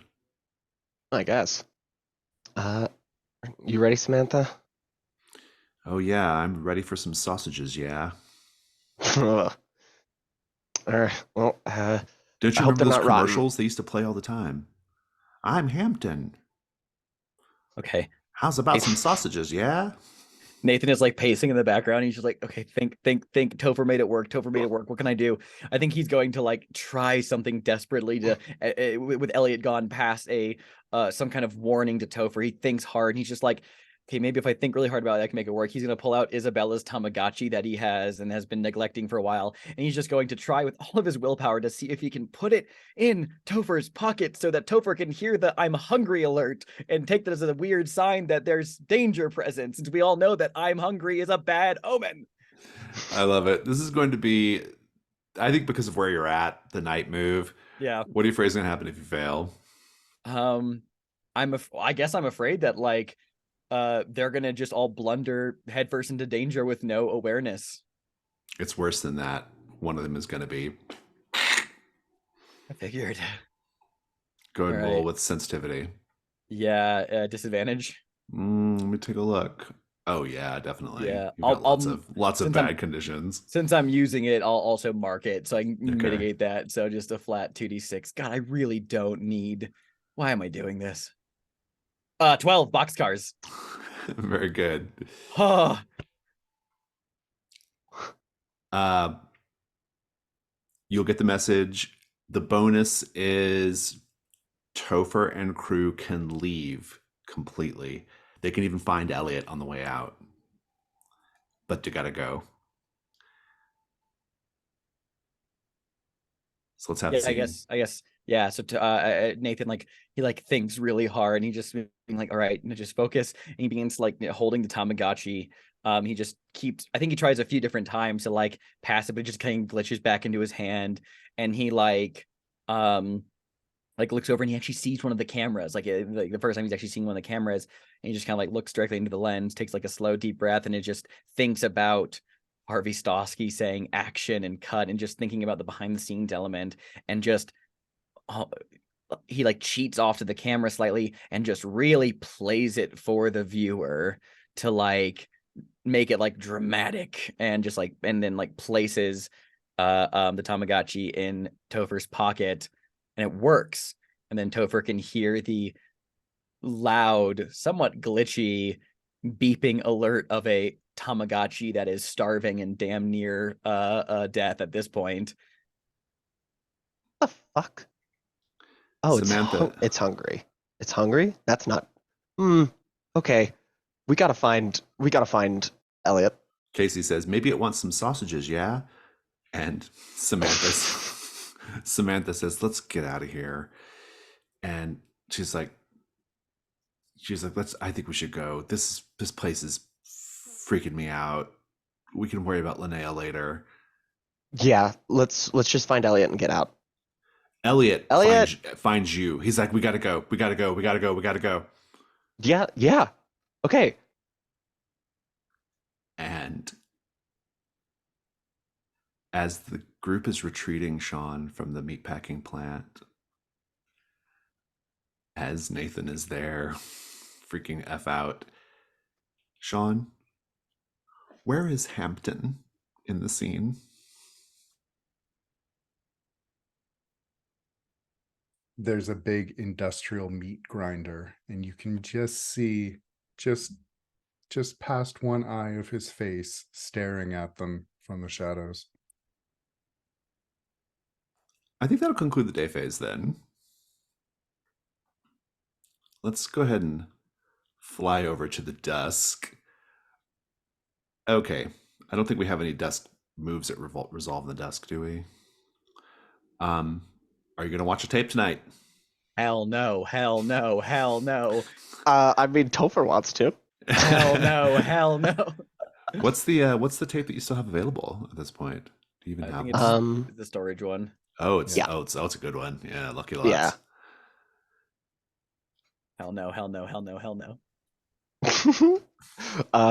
Topher looks to Sean and is like, well, we've got this tape, and I mean, I don't know, I guess if you're here to help us figure out the thing, then Beep beep beep beep. I'm hungry. Beep beep beep beep. I'm hungry. It's not what Tamagotchi sound like, but fucking hate this thing. I don't even know where I got it. I keep trying to throw it away and it keeps coming back. That's I'm Nathan's. hungry. Beep beep beep beep. No? Who? Yeah. Nate. Look, if you can't remember Nathan, it means he must be where I was, where you were. Okay. So we keep losing people then. Yes, we keep losing people. But if Nathan, But not me? maybe you're just different. Or maybe you changed things. I don't know. But whatever it is, if Nathan's making that thing go off, he must want us to watch the tape. He's hungry to watch a tape. Yeah, I mean, probably, right? Obviously, I guess. Okay, so watching a tape, great. No, Love that. no. Where are you going to watch it?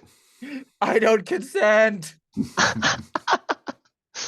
The rules say unanimous, Jason. Well, if I'll we can't take it. decide, I'll decide. take it. I'll take it. Where are you watching the tape? Oh. Where have we watched it in? I think we've watched one in every one so far. You have not found the Whisper VCR yet.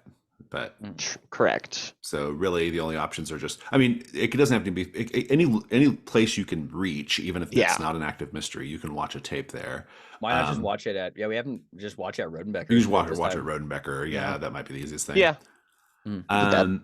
Everybody's a little, little on edge anyway. So maybe the comfort of home would be good here.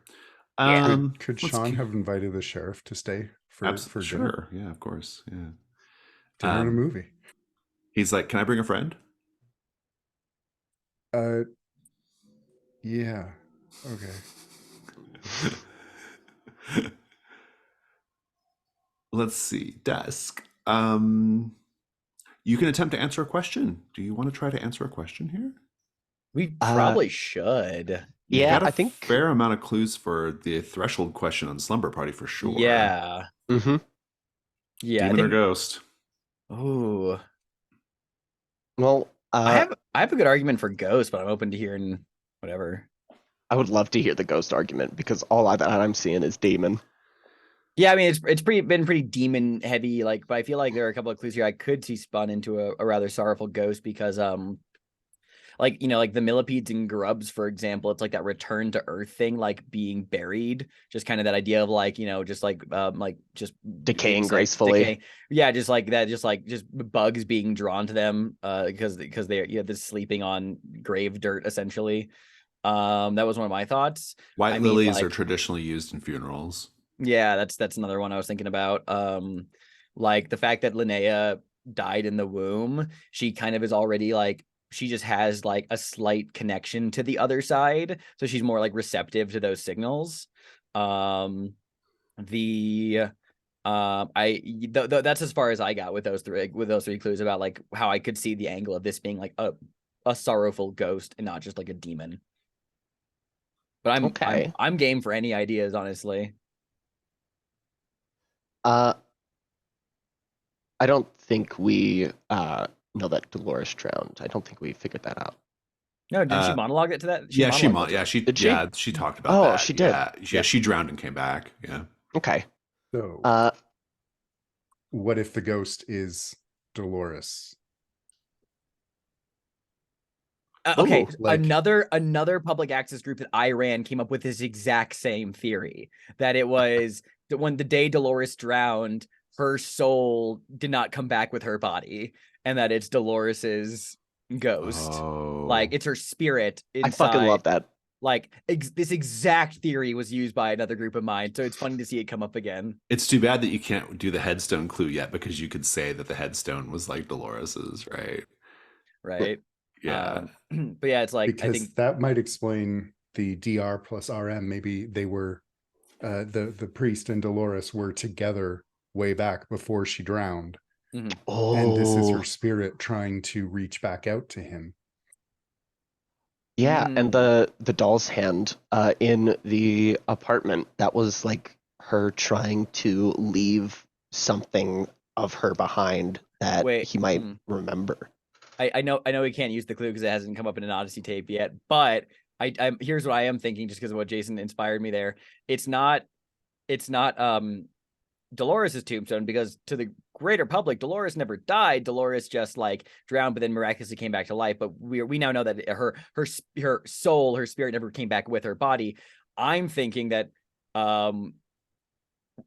what if this is wild. What if Father Rogelio's a ghost? Like he's Bruce Willis in The Sixth Sense. He is a ghost, doesn't know he's a ghost, but like it's his tombstone. So it's like he's a ghost that doesn't know that he's a ghost, and that's like he's the one who died. And she's visiting it because they were in love. And like his ghost is and like. Has anyone else other than Topher only Topher's ever seen or talked to Father Rogelio? Yeah. Holy shit, that's awesome. Like I think Sean did talk to whatever's in Linnea though. Mm-hmm. No, I'm not saying it's Father Rogelio in Linnea. I'm saying it is Dolores Rodenbeck's soul. It's Dolores. In Linnea, but this is an additional detail. Father Rogelio is a ghost. That's where the RM plus DR clue came in, is that maybe they both drowned in the lake that day and only Dolores revived. So it's like Father Rogelio, when the ghost got summoned back, Dolores is going around confused. She's got conflicting signals, and Father Rogelio's ghost is like, well, I guess, I mean, like, he has aged, so I guess that doesn't necessarily. I mean, at this point, you only have to answer whether it's a ghost or a demon. Yeah, true. Yeah, You true. can you can give the meaning to Hold it on to that. later. Yeah. Is So- ghost. Ghost. Yeah, is So I ghost think- is the so all you have Del- to answer. So the- Dolores Rodenbecker in there, yeah. So I think the white lilies, the fact that Linnea herself is supposed to be dead, which makes her like more receptive to the dead, and then the millipedes and grubs. I think those are the only three where like it's just Yeah, a ghost. You know, I think I could see the Codex Gygas used here, because like I don't know a lot about the Codex Gygas myself. So it's the Devil's Bible that was in Samantha's I think it's home, definitely right? more devil stuff and demon stuff than ghost stuff. Maybe it's just indicative of, because Samantha and Linnea are best friends, right? They are. Maybe this is just indicative of connecting into the Linnea used to be supposed to die, dead in the womb clue. Like their entire friendship, like Linnea has always been like the one who's kind of like, ooh, she might be kind of psychic, tuned into the other signals. It's just indicative of like throughout their life and their friendship, they've done some Oh. occult things together, just of like for like fun and like, Yeah. you know, just because Linnea seemed to have like a broader connection. It just points at like she is. Mm-hmm. They used to do that and all that. So It's then like, you those know, the things friend- combined yeah. with the like symbols of the funereal symbols and the burial symbols is like we It's a believe that it's a ghost. ghost. Yeah. Yeah. It's a thing And then that we can was save all- alive and is now dead. And we can save all those Dolores things for the next For the question, actual, yeah. yeah. Well then I think that's great. Flat roll, who wants to do it? I think if Alex would like to do it, since that was a lot of your theory pulling the weight there. No, I mean, if everyone's fine with that theory, I mean, like you, I think Tober's been the chief one investigating this affair, so please make a roll. Yeah, for sure. Wah! 8. So it's correct. And the next question opens up. The next question is, if Linnea is possessed by a sorrowful ghost, what does the spirit want? And that's a complexity 4. And you've almost answered that. Maybe if you want to work this headstone clue in during the Odyssey tape, we'll be able to really lock that one in, I think. Unless we just want to roll at a -1 and just not factor that clue, but it is a good clue to have. If I, It would be at a -2. Mhm. It'd be at a -2. oh, that's right. Yeah, I know Yeah. you're right. Math is not my strong suit. Mm-hmm. Do we want to take a crack at Zagreus? I feel like we could. Yeah, for just Adafoy. Or just resolving I it? don't Just think- resolving it even. I kind of feel like the Adafoy question is almost like I just think it's a moot point. Like you guys At this point, you have no yeah. reason to like care about Adafoy 85. True. Right? That story's Yep. almost like done basically. We haven't even really engaged with that side of things. Yeah. Well, because Sean was the one being tormented by Adafoy, but that stopped being the case when Mhm. Sean ceased to exist, and Angela's presumably dead. We don't know. But like, poor Angela. Yeah. No, I'm on board with if Some we floating wanna... some floating clues might help here. Oh, do we have Mhm. floating clues? Bunches. I think Sean's got like 3. Yeah, 3 or 4. Oh shit. Yep. Loads. Oh my god, you have So- so many. I couldn't use most of them without an Odyssey Yeah. tape until last session. So Yeah. the detailed topographical map of Degoya County, what if that so it's the awful truth of the Zagreus disappearances. What if we can see on that the place where Vertex Electronica's office is actually absurdly high for everywhere else, because there's some ritual nonsense going on here with the Zagreus cabinet. It is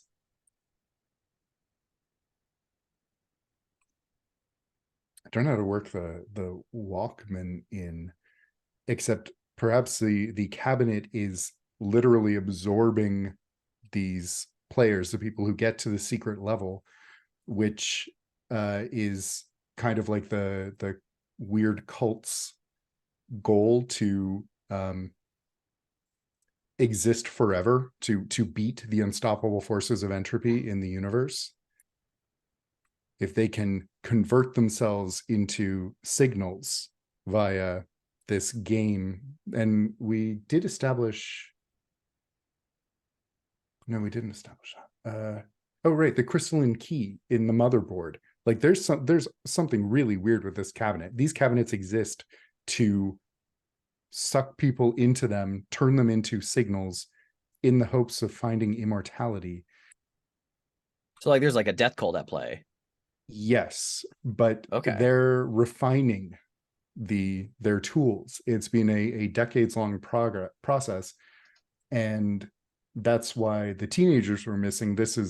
They were proof of concept. What if the topographical map of Dagoya County, if you like using like the location of Vertex Electronica as like a central point and like examine like the differences in like height and geography, this is a little wild. The landscape almost exactly looks like a circuit board in some ways. Just like the way that the lines and bumps and things kind of look like a circuit board surrounding Vertex Electronica. That's really cool.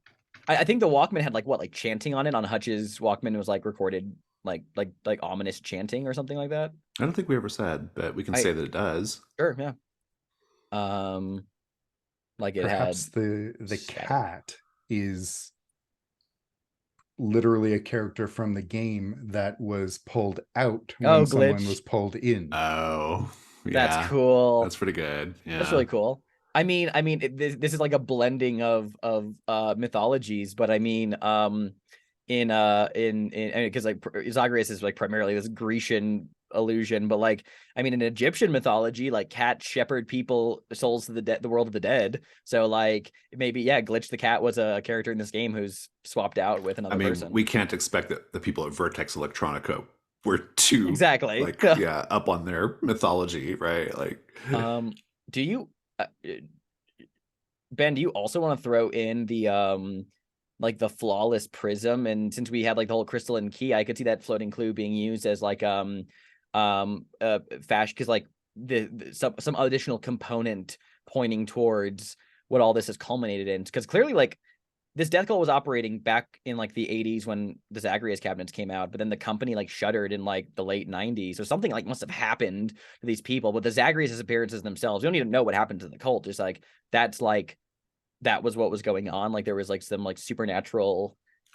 I mean, it could be that Vertex Electronica was the cult themselves, right? Yeah, because there's a lot of indication. There's a lot of like clues at the lowercase c clues at the offices of Vertex Electronica that a lot of crazy shit was going on there, and that people were like being terrorized there. Basically, like it was not a good place, right? Yeah, maybe the notes in the margins of the obituaries is like all of them say that the people died at Vertex. Oh, that's interesting. Like they all. Oh, I can see like amazing. Or they went missing. They went missing from just Vertex. Tracking the former members who have all mysteriously died over the years. Yeah, I like the idea of like the obituary notes are all like they went missing while at their job at Vertex Electronica. Yeah. Right? I also like, because this is just like, we don't necessarily have a clue for this, but I think it's fun. We've been using the whole like puzzle box kind of aspect of like the cabinet, which is a cool detail we added. I kind of like making this a bit of like a lament configuration situation where it's like there is kind of like that like some really hellish aspect to like the cabinets being utilized and the prisms and the crystal shit and just being very like maybe the prism pinhead. The prism is like a part of the cabinet that someone removed at some point, and that's why the machine is acting so different, because it's missing a key component that actually lets them go to the other side. There's like meant to be otherwise two they're just keys in it. Yeah, they're just trapped. They're just trapped inside instead of being let out. Well, the other thing I was thinking of is like, how fucked up would it be? Because like, what does a prism do? It refracts light. like in like an arcade cabinet, the way that those things work is it just like it's the CRT monitors. It's just projecting, light in multifaceted colors.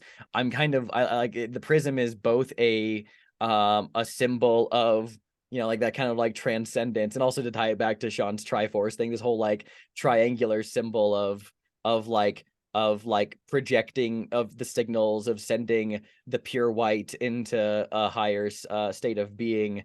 in a very culty way. That's kind of what the prism represents as well. This shape of ascendance. So let's review the question. The question says, what is the awful truth of the Zagreus disappearances? And you're saying the answer basically is that Vertex Electronica was essentially a death cult trying to cheat, but they were trying to like cheat death. They're trying to like to live forever. And so Zagreus was the culmination of their efforts to live forever. You would be transported into the game as a character in the game, living there forever.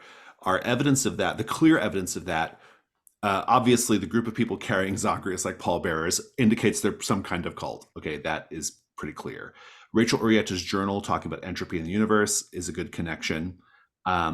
People, the newspaper in the funeral home, the obituaries, the notes and the margins were about people going missing from Vertex Electronica, just declared dead. I don't know if we've. Oh, the ominous chanting on Hutch Langley's Walkman also indicates a cult thing. Mhm. The small white cat, I'm not get to the topographical map in a minute. The small white cat is actually a character from the game that's supposed to that's basically supposed to be like a sort of supposed to like guide souls to the land of the dead, or in this case guide them from the land of the dead, right, so they can live forever. And then so what is the map and the prism and the crystal key situation? Like, what's all that? How does that connect up? How does that prove that they're a cult? Well, So my last thought on go ahead. I was just thinking with the map being like a circuit board, they've been in Degoya County for quite some time, this cult. And the building of Vertex Electronica was kind of like the culmination. So they had to lay these ley lines, I guess. Got it. Oh, so and they had to, set it's it like up. their temple has to be in the right place. Yeah, like Yep. that. That's perfect for the map. And then what about the prism? One last, I mean, basically the main thing I was getting at with my one possible detail for this prism is like, since the whole point of it is like, oh, like white light is refracted into rainbow light, it's a loose representation of them taking death, the pure white signal, to refract it into like life. And Got it. Done. But, 1, 2, 3, 4, 5, 6. 1, 2, 3, 4, 5, 6. That's a +1. Who wants to roll? Sean should do this, I think. Mm-hmm. That's 11. Nice. You will be able to reveal your. All you have to do is just post your theory on what's that forum called? I don't remember the name of it, but Vector Void. Vector Void, yeah. And it is resolved. Very easy one. So let's go ahead and continue with our dusk phase. What's everyone going to be doing tonight? Sounds like Sean's probably doing Vector Void. But also, while they're watching the movie, while they're watching the tape, and the sheriff and his beau are going to be there, or his guest. Topher, what are you doing tonight? Topher is updating their much neglected blog. Indeed. Nathan? I gotta go on a tape. Indeed. I love it. Let's go ahead and introduce actually, do we have any key prompts that need to be done? Yeah, I have one. You want to do it now, or do you want to wait till dawn? Yeah, I can do it now. All right, go for it. So this is a flashback showing how you are an outsider among your peers. As Topher walks the halls of their high school after staying behind to help their computers teacher pack things up for winter break, a group of 3 boys exits the detention room. They surround Topher, berate them for staying back of their own accord, calling him a kiss-ass and teacher's pet. Topher tries to move past them, but they keep blocking his route with their bodies, calling him names and laughing. One of the boys reaches out to grab Topher's mother's scarf, and Topher shoulder checks him to the ground before frantically running away, the other 2 giving chase.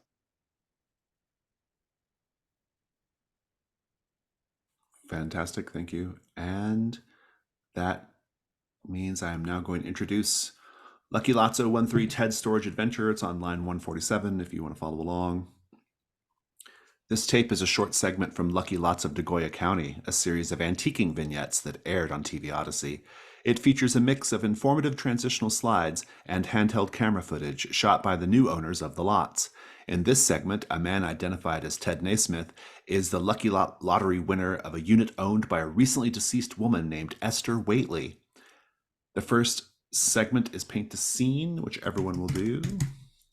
And I might do that as well. Prompt 2 will be Steph. Prompt 3 will be Ben. Prompt 4 will be Alex. Let's take 10. We'll come back and we'll have a real snappy night phase. We press play.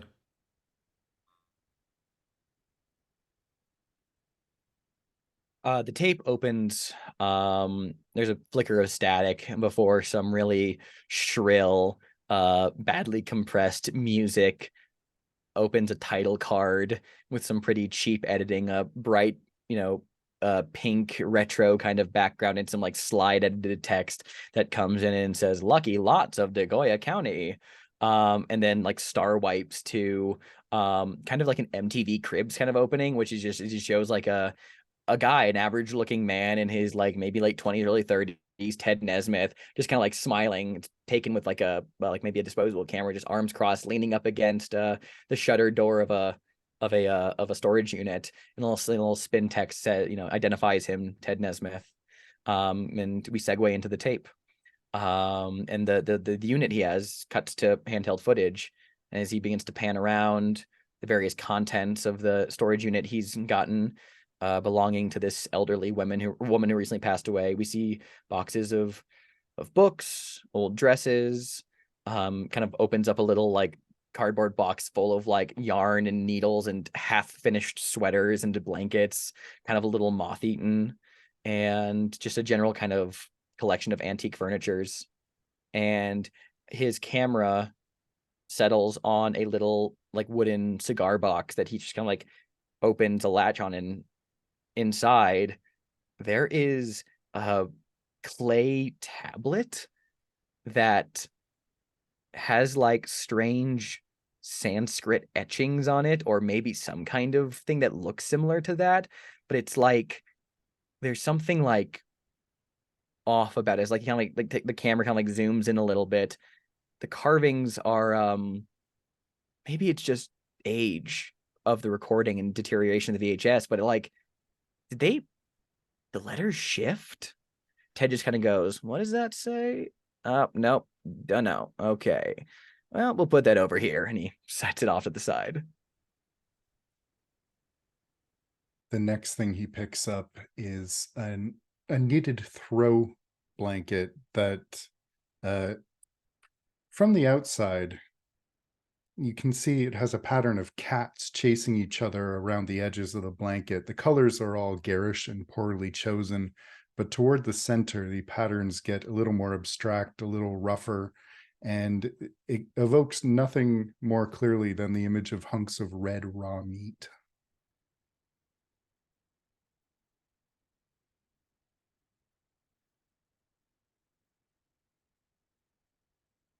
I think that as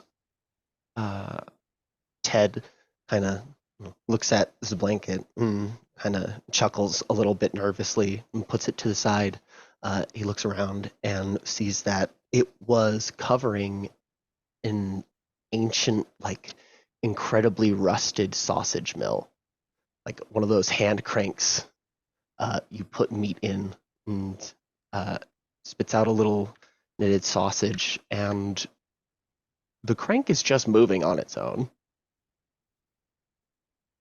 Indeed, as the camera pans over, you see Hampton. Casey presses pause. How's about some sausages, yeah?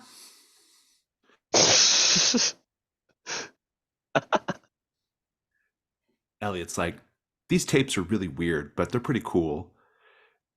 We're all gonna die. Sheriff Hanscom, who brought his twink boyfriend, what's the twink boyfriend's name?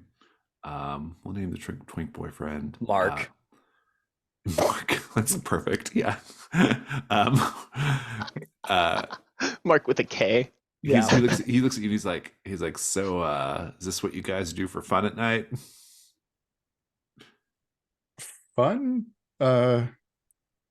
No, just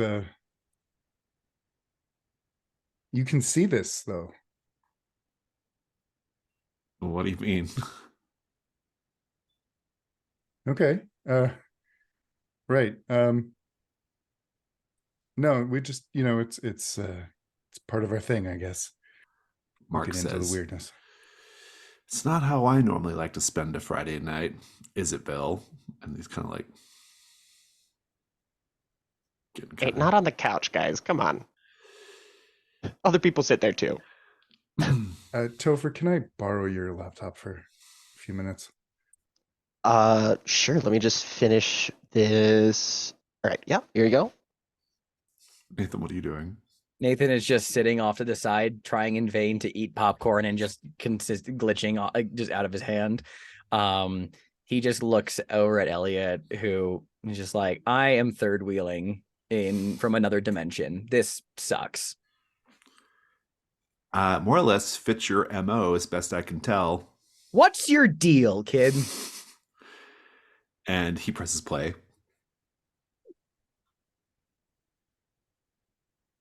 Ted is holding the camera up now, having picked it back up from setting it down to look through all of these boxes. And he spends several minutes walking in and out of the unit, into the hallway, back inside. Each time, though, he stops in front as he's going back into the unit, records the outside, and the door to the unit, one of the lift doors, of course, for similar to a garage, the door takes up the entirety of the front of the unit. You open it, and it is that dimensions on the inside.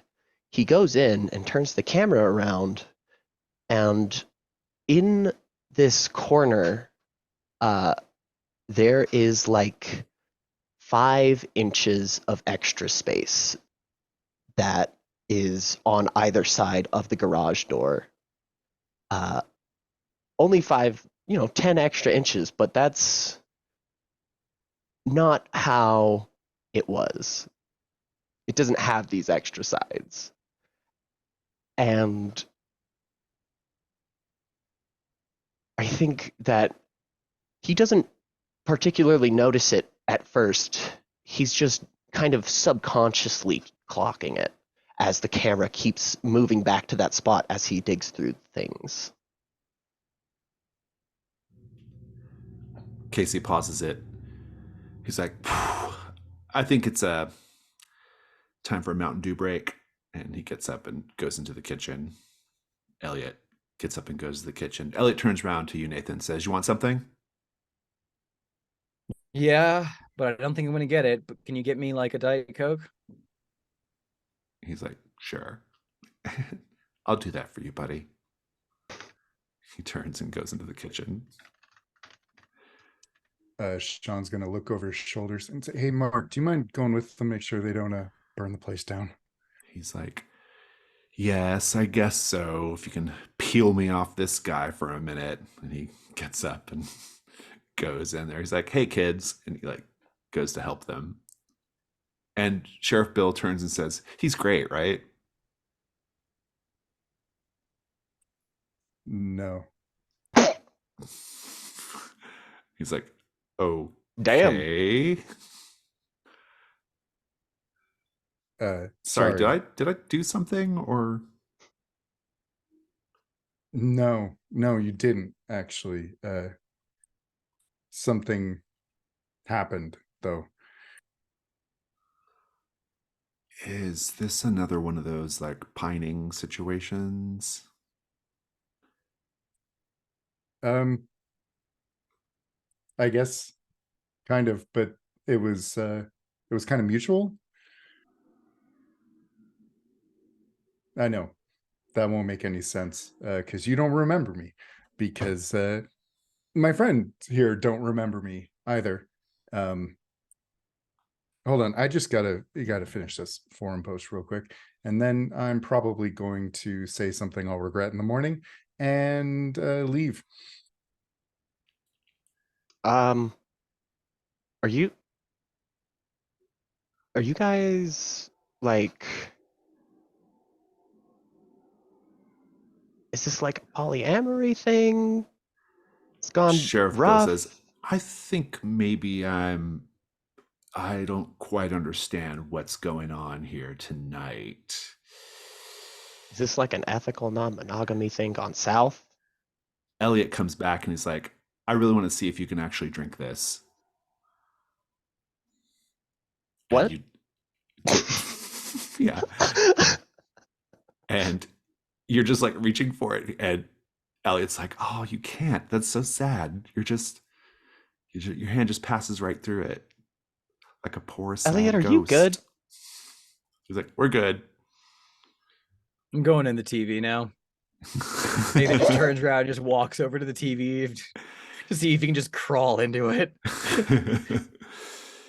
We press play. The camera has been set down in the corner of the unit, which has been emptied now, and it's clearly much bigger than it was even moments before. Ted is in the frame, standing by the far wall and wearing industrial earmuffs as he's cutting into the wall with a angle grinder. There's a noise that comes through just underneath the sound of the grinder. We can't really make it out, especially with the crappy speakers we have here. But we see Ted stop the grinder, lifting the earmuff off of one side of his head, and he presses it to the wall. We hear the sound again, dampened by the walls of the unit. It's a howling from a dog, coyote. Very clearly, it comes again, and it's wolves. It echoes behind the wall, and it sounds like there are many wolves very close. And then the howling seems to coalesce into one snarl, loud and clear, and the scratching begins. Ted moves away as the scratching intensifies, and as he turns to grab for the camera, we see a large, dark paw push through the wall of the storage unit. The camera shakily turns as Ted runs with it.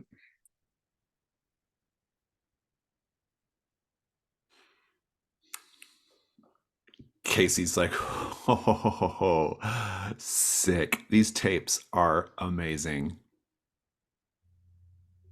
So good. My mom and dad would never let me watch something like this. Elliot's like, yeah, you guys are really good surrogate parents. Well, that felt a little bit like sarcasm. But I mean, I figured you. No, you're I, great. you Like running around graveyards and abandoned meatpacking plants and I don't know, losing track of me for like a good 20 minutes. okay? Well, I lost. At least I found you again. No cinnamon toast crunch. Okay, well that is actually a problem. That's what I've been saying this whole time. I could have sworn that like we had some, but I guess they just disappeared. Also, Nathan crawled into the TV, I think.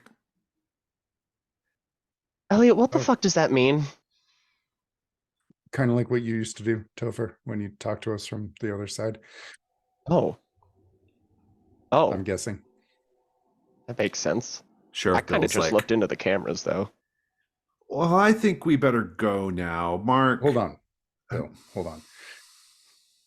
Please. Okay. You see that kid with the bowl cut? Oh, yeah, yeah. That's Elliot Rappaport? Rappaport. In the flesh. The one and And- only, Elliot says. He's like, The other one is Casey Wilcox. wait, Casey Wilcox, who... Oh, this just got really weird for me. Okay.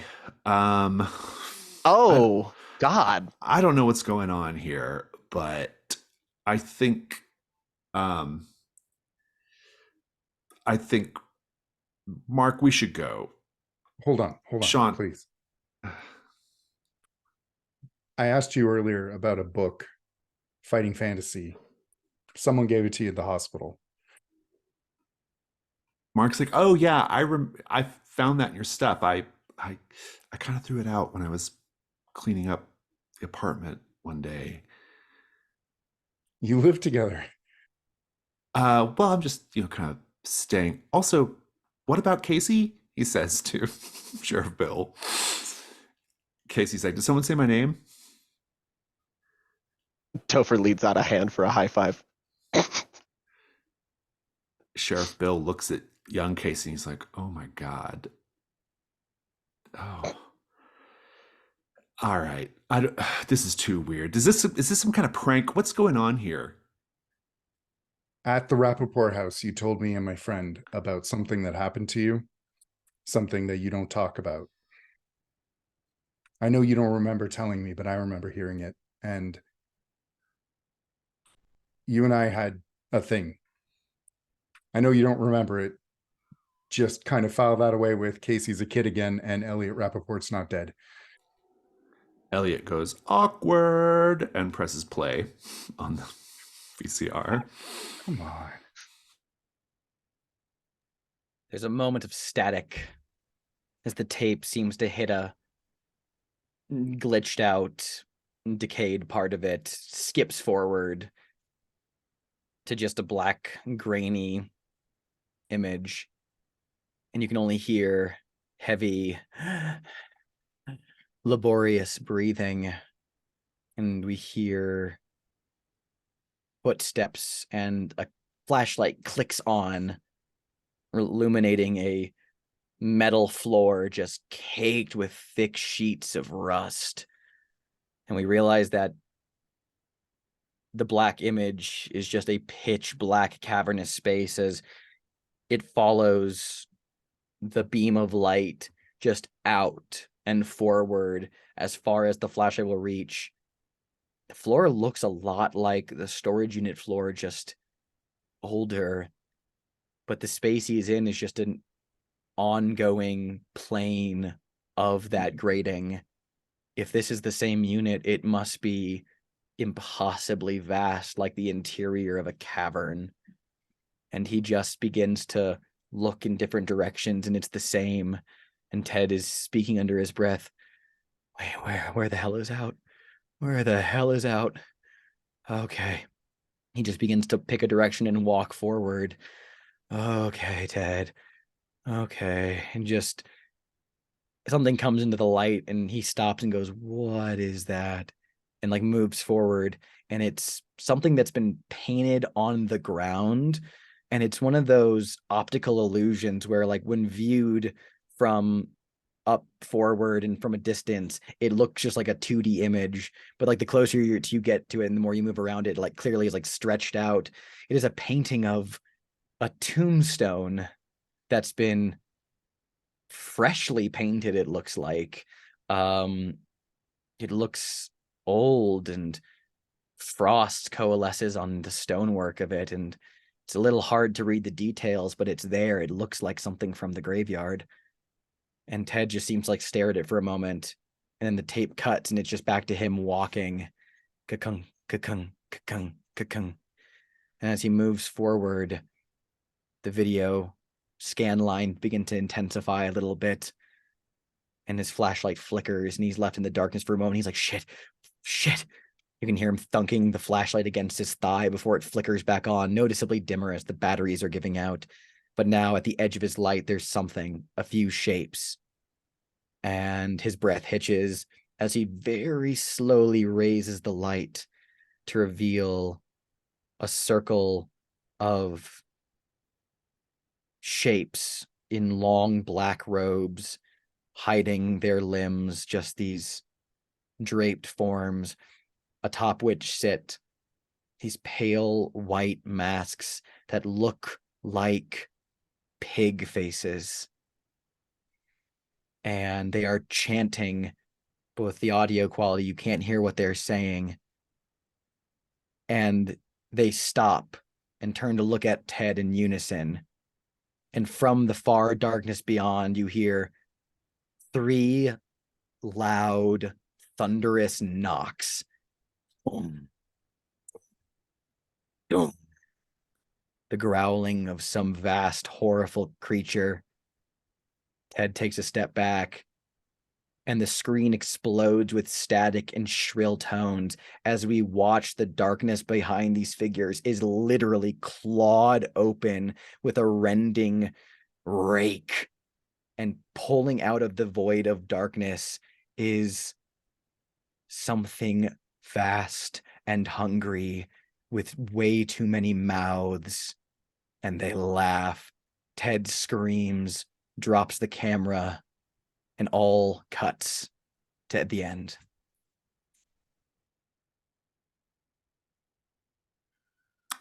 Fantastic. We press pause. We stop the tape.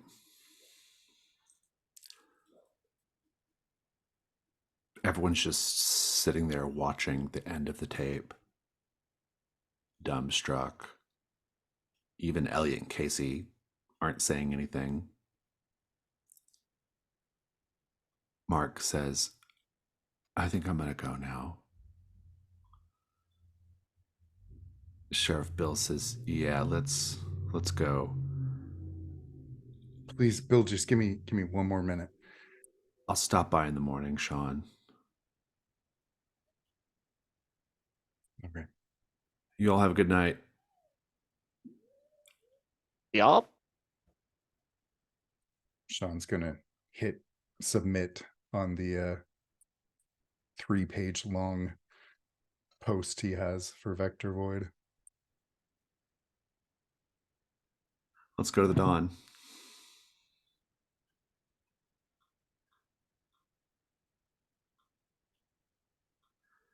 Rewards. Yes, a mystery was resolved. Zagreus. Let's get our rewards for Zagreus. Here we go. I will clip this and put it in the chat. I will read it aloud for people watching the video so they know what is an option. There's some cool ones here.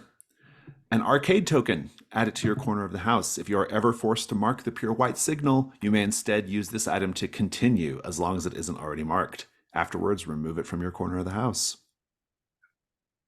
A unit at the Me and My self-storage. Which we never went to. Yeah. That's where actually we never went there, did we? Yeah. Never went there, but wasn't the Lucky Lots Me and My self-storage? Or is that just some other self-storage? No, it would. I mean, yeah, it is now. I think it is. Yeah, add it to your corner of the house. This unit, you can take the time to access your storage unit and place a reasonable item from your corner of the house there. Oh, there's a typo there. Inside it to prevent the keeper from removing it as a reaction. You must take the time to retrieve the item if you wish to have it again. Add a 485's Bull Mask. The utility tunnels become a recurring location. You get one extra clue in the meddling move when you explore the tunnels for hidden access points or a memento from the investigation. Who wants what? I'm down for the tunnels. Sounds good. I feel like Sean might deserve the token most. I was gonna say, I think needs it the most too. If Ben wants the token, I was gonna say you deserve that. I would not hate it. Thank you. Yeah. Topher will take the Bull Mask. Sounds good. Let's keep going. Dawn questions. Did you resolve a mystery? Yes. Did you receive a signal from the other side, Nathan? Yes, you definitely did. Did you deliver a chilling monologue about something that happened to you in the past? Yes, I did. The monologue to my impromptu therapy session with Linnea Rodenbecker about my nightmares of being not really good. regulars. Yeah. Did you go out of your way to reconnect with Deep Lake? I could argue that just the fact that even though Nathan was like, I can't interact with anything, I'm still going to go along with things to like try and continue to like interact with things and like work with the people of the town and the people here to help them in some way. Even if I feel like I was useless, I went out of my own way to try. I feel like it's a stretch. I feel like that's just regular Latchkey behavior. That's just Latchkey behavior. Oh, okay, fine. All right. Topher, did you receive a signal from the other side? Yeah, the sausage machine. Right, yeah. Chilling monologue? I don't think so. Did you share a good memory from your childhood? I also don't think so. What about in your flashback? Was that a good memory? Did you do Key of the No, Child today? I did do the Key of the Child, but that was certainly not a good memory. Yeah, fair enough. Sean, did you get a signal from the other side? Going for that with the cat blanket. Oh yeah. Were you vulnerable with someone? Yes, Sheriff Bill, absolutely. Did you cut loose for once? Was trying to combine the vulnerability and cutting loose with saying, no, your boyfriend's terrible. Yeah, I think you were trying for sure. I'll give you credit for it, even though it didn't go the way you wanted. You were definitely in the spirit of things. All right. Do we have any moves that are resolved in the Dawn phase? I don't think so. You can also change your Dawn questions if you wish. Are there any unresolved key prompts? Oh, interesting. Great. Well, then in that case, we'll go to Stars and Wishes. Take it away. Whoever wants to go first.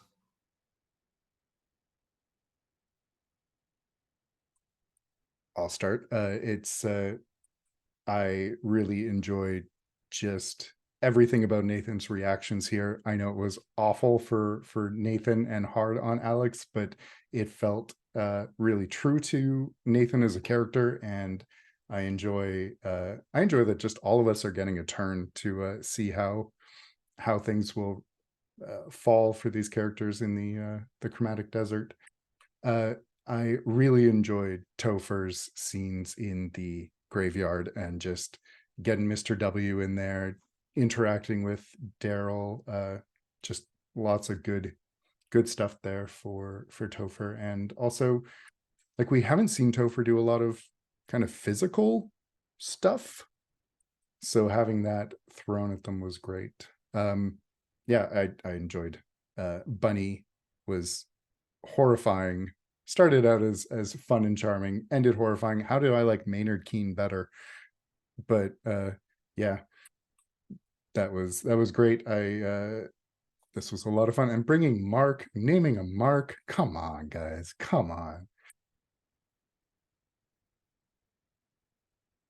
Any wishes? Oh, just let's see how things go with what we've just done. Yeah, yeah. Yeah, my stars, absolutely big stars to Jason for the unrelenting hellscape that was Nathan's time in the Chromatic Desert. I said last week to Jazzy after session, I'm pretty sure next session is just gonna be Nathan's just nightmare odyssey. It's just gonna be a bad time for him all around, and I was so happy that it was. It was I posted in our chat. It felt like I was in a Jean-Paul Sartre play, like I was just or like Samuel Beckett's Waiting for Godot. I'm just like this. I'm like everything's going wrong. It was awesome. No, but specifically the scene with Bunny, that was terrifying. As the writer of The Whisper, like it was really cool to see it to play out. But like that scene was generally creepy with the cat whispering and she eats the cats and her getting the knife. I was like wigged out. So that was really creepy. Well done. Steph, I love Topher's interactions with Daryl of just clocking him out and just fucking just knocking him out and just being just a complete memer all the time. Just even then, like that's probably the most badass moment we've had from Topher. Like I love that so much. Sean was God, I got touched like when he ran out and hugged Hanscom and you rolled high enough in the moment of like him kind of recognizing you. Like it was just really cool. Like the moments with like Sheriff Hanscom, like I feel for Sean so hard. Like this is so intense. Yeah, just a lot to love there this session. I mean, obviously got to star the fact that like y'all committed to like no. We are summoning the last awful thing. We're gonna watch this tape tonight. We are going there as I scream. I must scream, but I have no mouth. That was awesome. Yeah, it was great. Just a really fun session all around. Wishes, I want Nathan to go. I'm going to go seek answers from the big man next session. I need to use Wandering Monolith to get some answers from him. I also have a plan for Nathan coming back from the Chromatic Desert at a very dramatic moment that I'm very excited to play out, especially if we're going into the Night of the Bone Wolves next. Yeah, and then I'm excited for what happens after Night of the Bone Wolves. I have stars for like everything that was already said, of course, but like I really, really loved Elliot being such a shitter, like, but not even necessarily really like. I feel like it was more in the way that like kids just kind of say what's on their mind and they're not trying to be an ass about it. He's just kind of like trying to parse it in the way that his kid brain can. And it's just fucking with Nathan so bad. Like, well, the only thing that I can do to communicate with the people that I care about is to talk through this kid who clearly has ADHD. And it's incredible. The exasperation and Elliot just like not quite grasping what's going on and being like, oh, he's fucking here, guys, come on. I also really loved Nathan's scene with Linnea and the ghost just being like, "Wow, you sure do really get on with it, huh?" That was really funny. Um, I also adored all of Sean's scenes with Bill and like just the subtle cues of like uh Bill, texting Mark and thinking about him like pretty often, and Sean clocking it each and every time and being so like just lost about it and not sure how to feel, because like it's very clear that Sean is both like jealous of Mark but also happy that Bill has someone still, in a way. Like I think it's uh a very strange, like, because you're not trying to actively destroy the relationship as much as you want to. I think it's like that part of like, I love this person so I need to let them go, but I really don't want to, and I fucking adore that.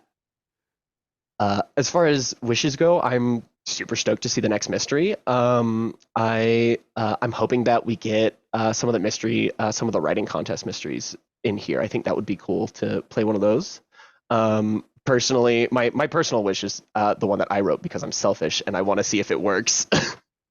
But that's besides the point. I'm just excited to see the next mystery, and yeah, the Night of the Bone Wolves is going to be fucking incredible. I'm excited for when we come back off our hiatus and we get to see Ashley go sicko mode again. I have I'll star a lot of the things that everyone's already said. It was very, very fun. I'm having an incredibly fun time playing Elliot and Casey. They're both just like so obnoxious, and it's really funny because like you all went through so much trouble to rescue them and help them, and now they're just here being obnoxious 10-year-olds, and I kind of love that.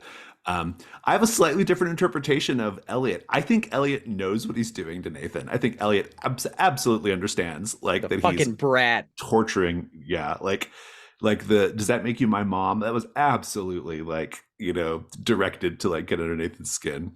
I also think that Sean did try to like drive a wedge between Mark and Sheriff Bill right at the end. So I don't know how virtuous Sean is in this thing.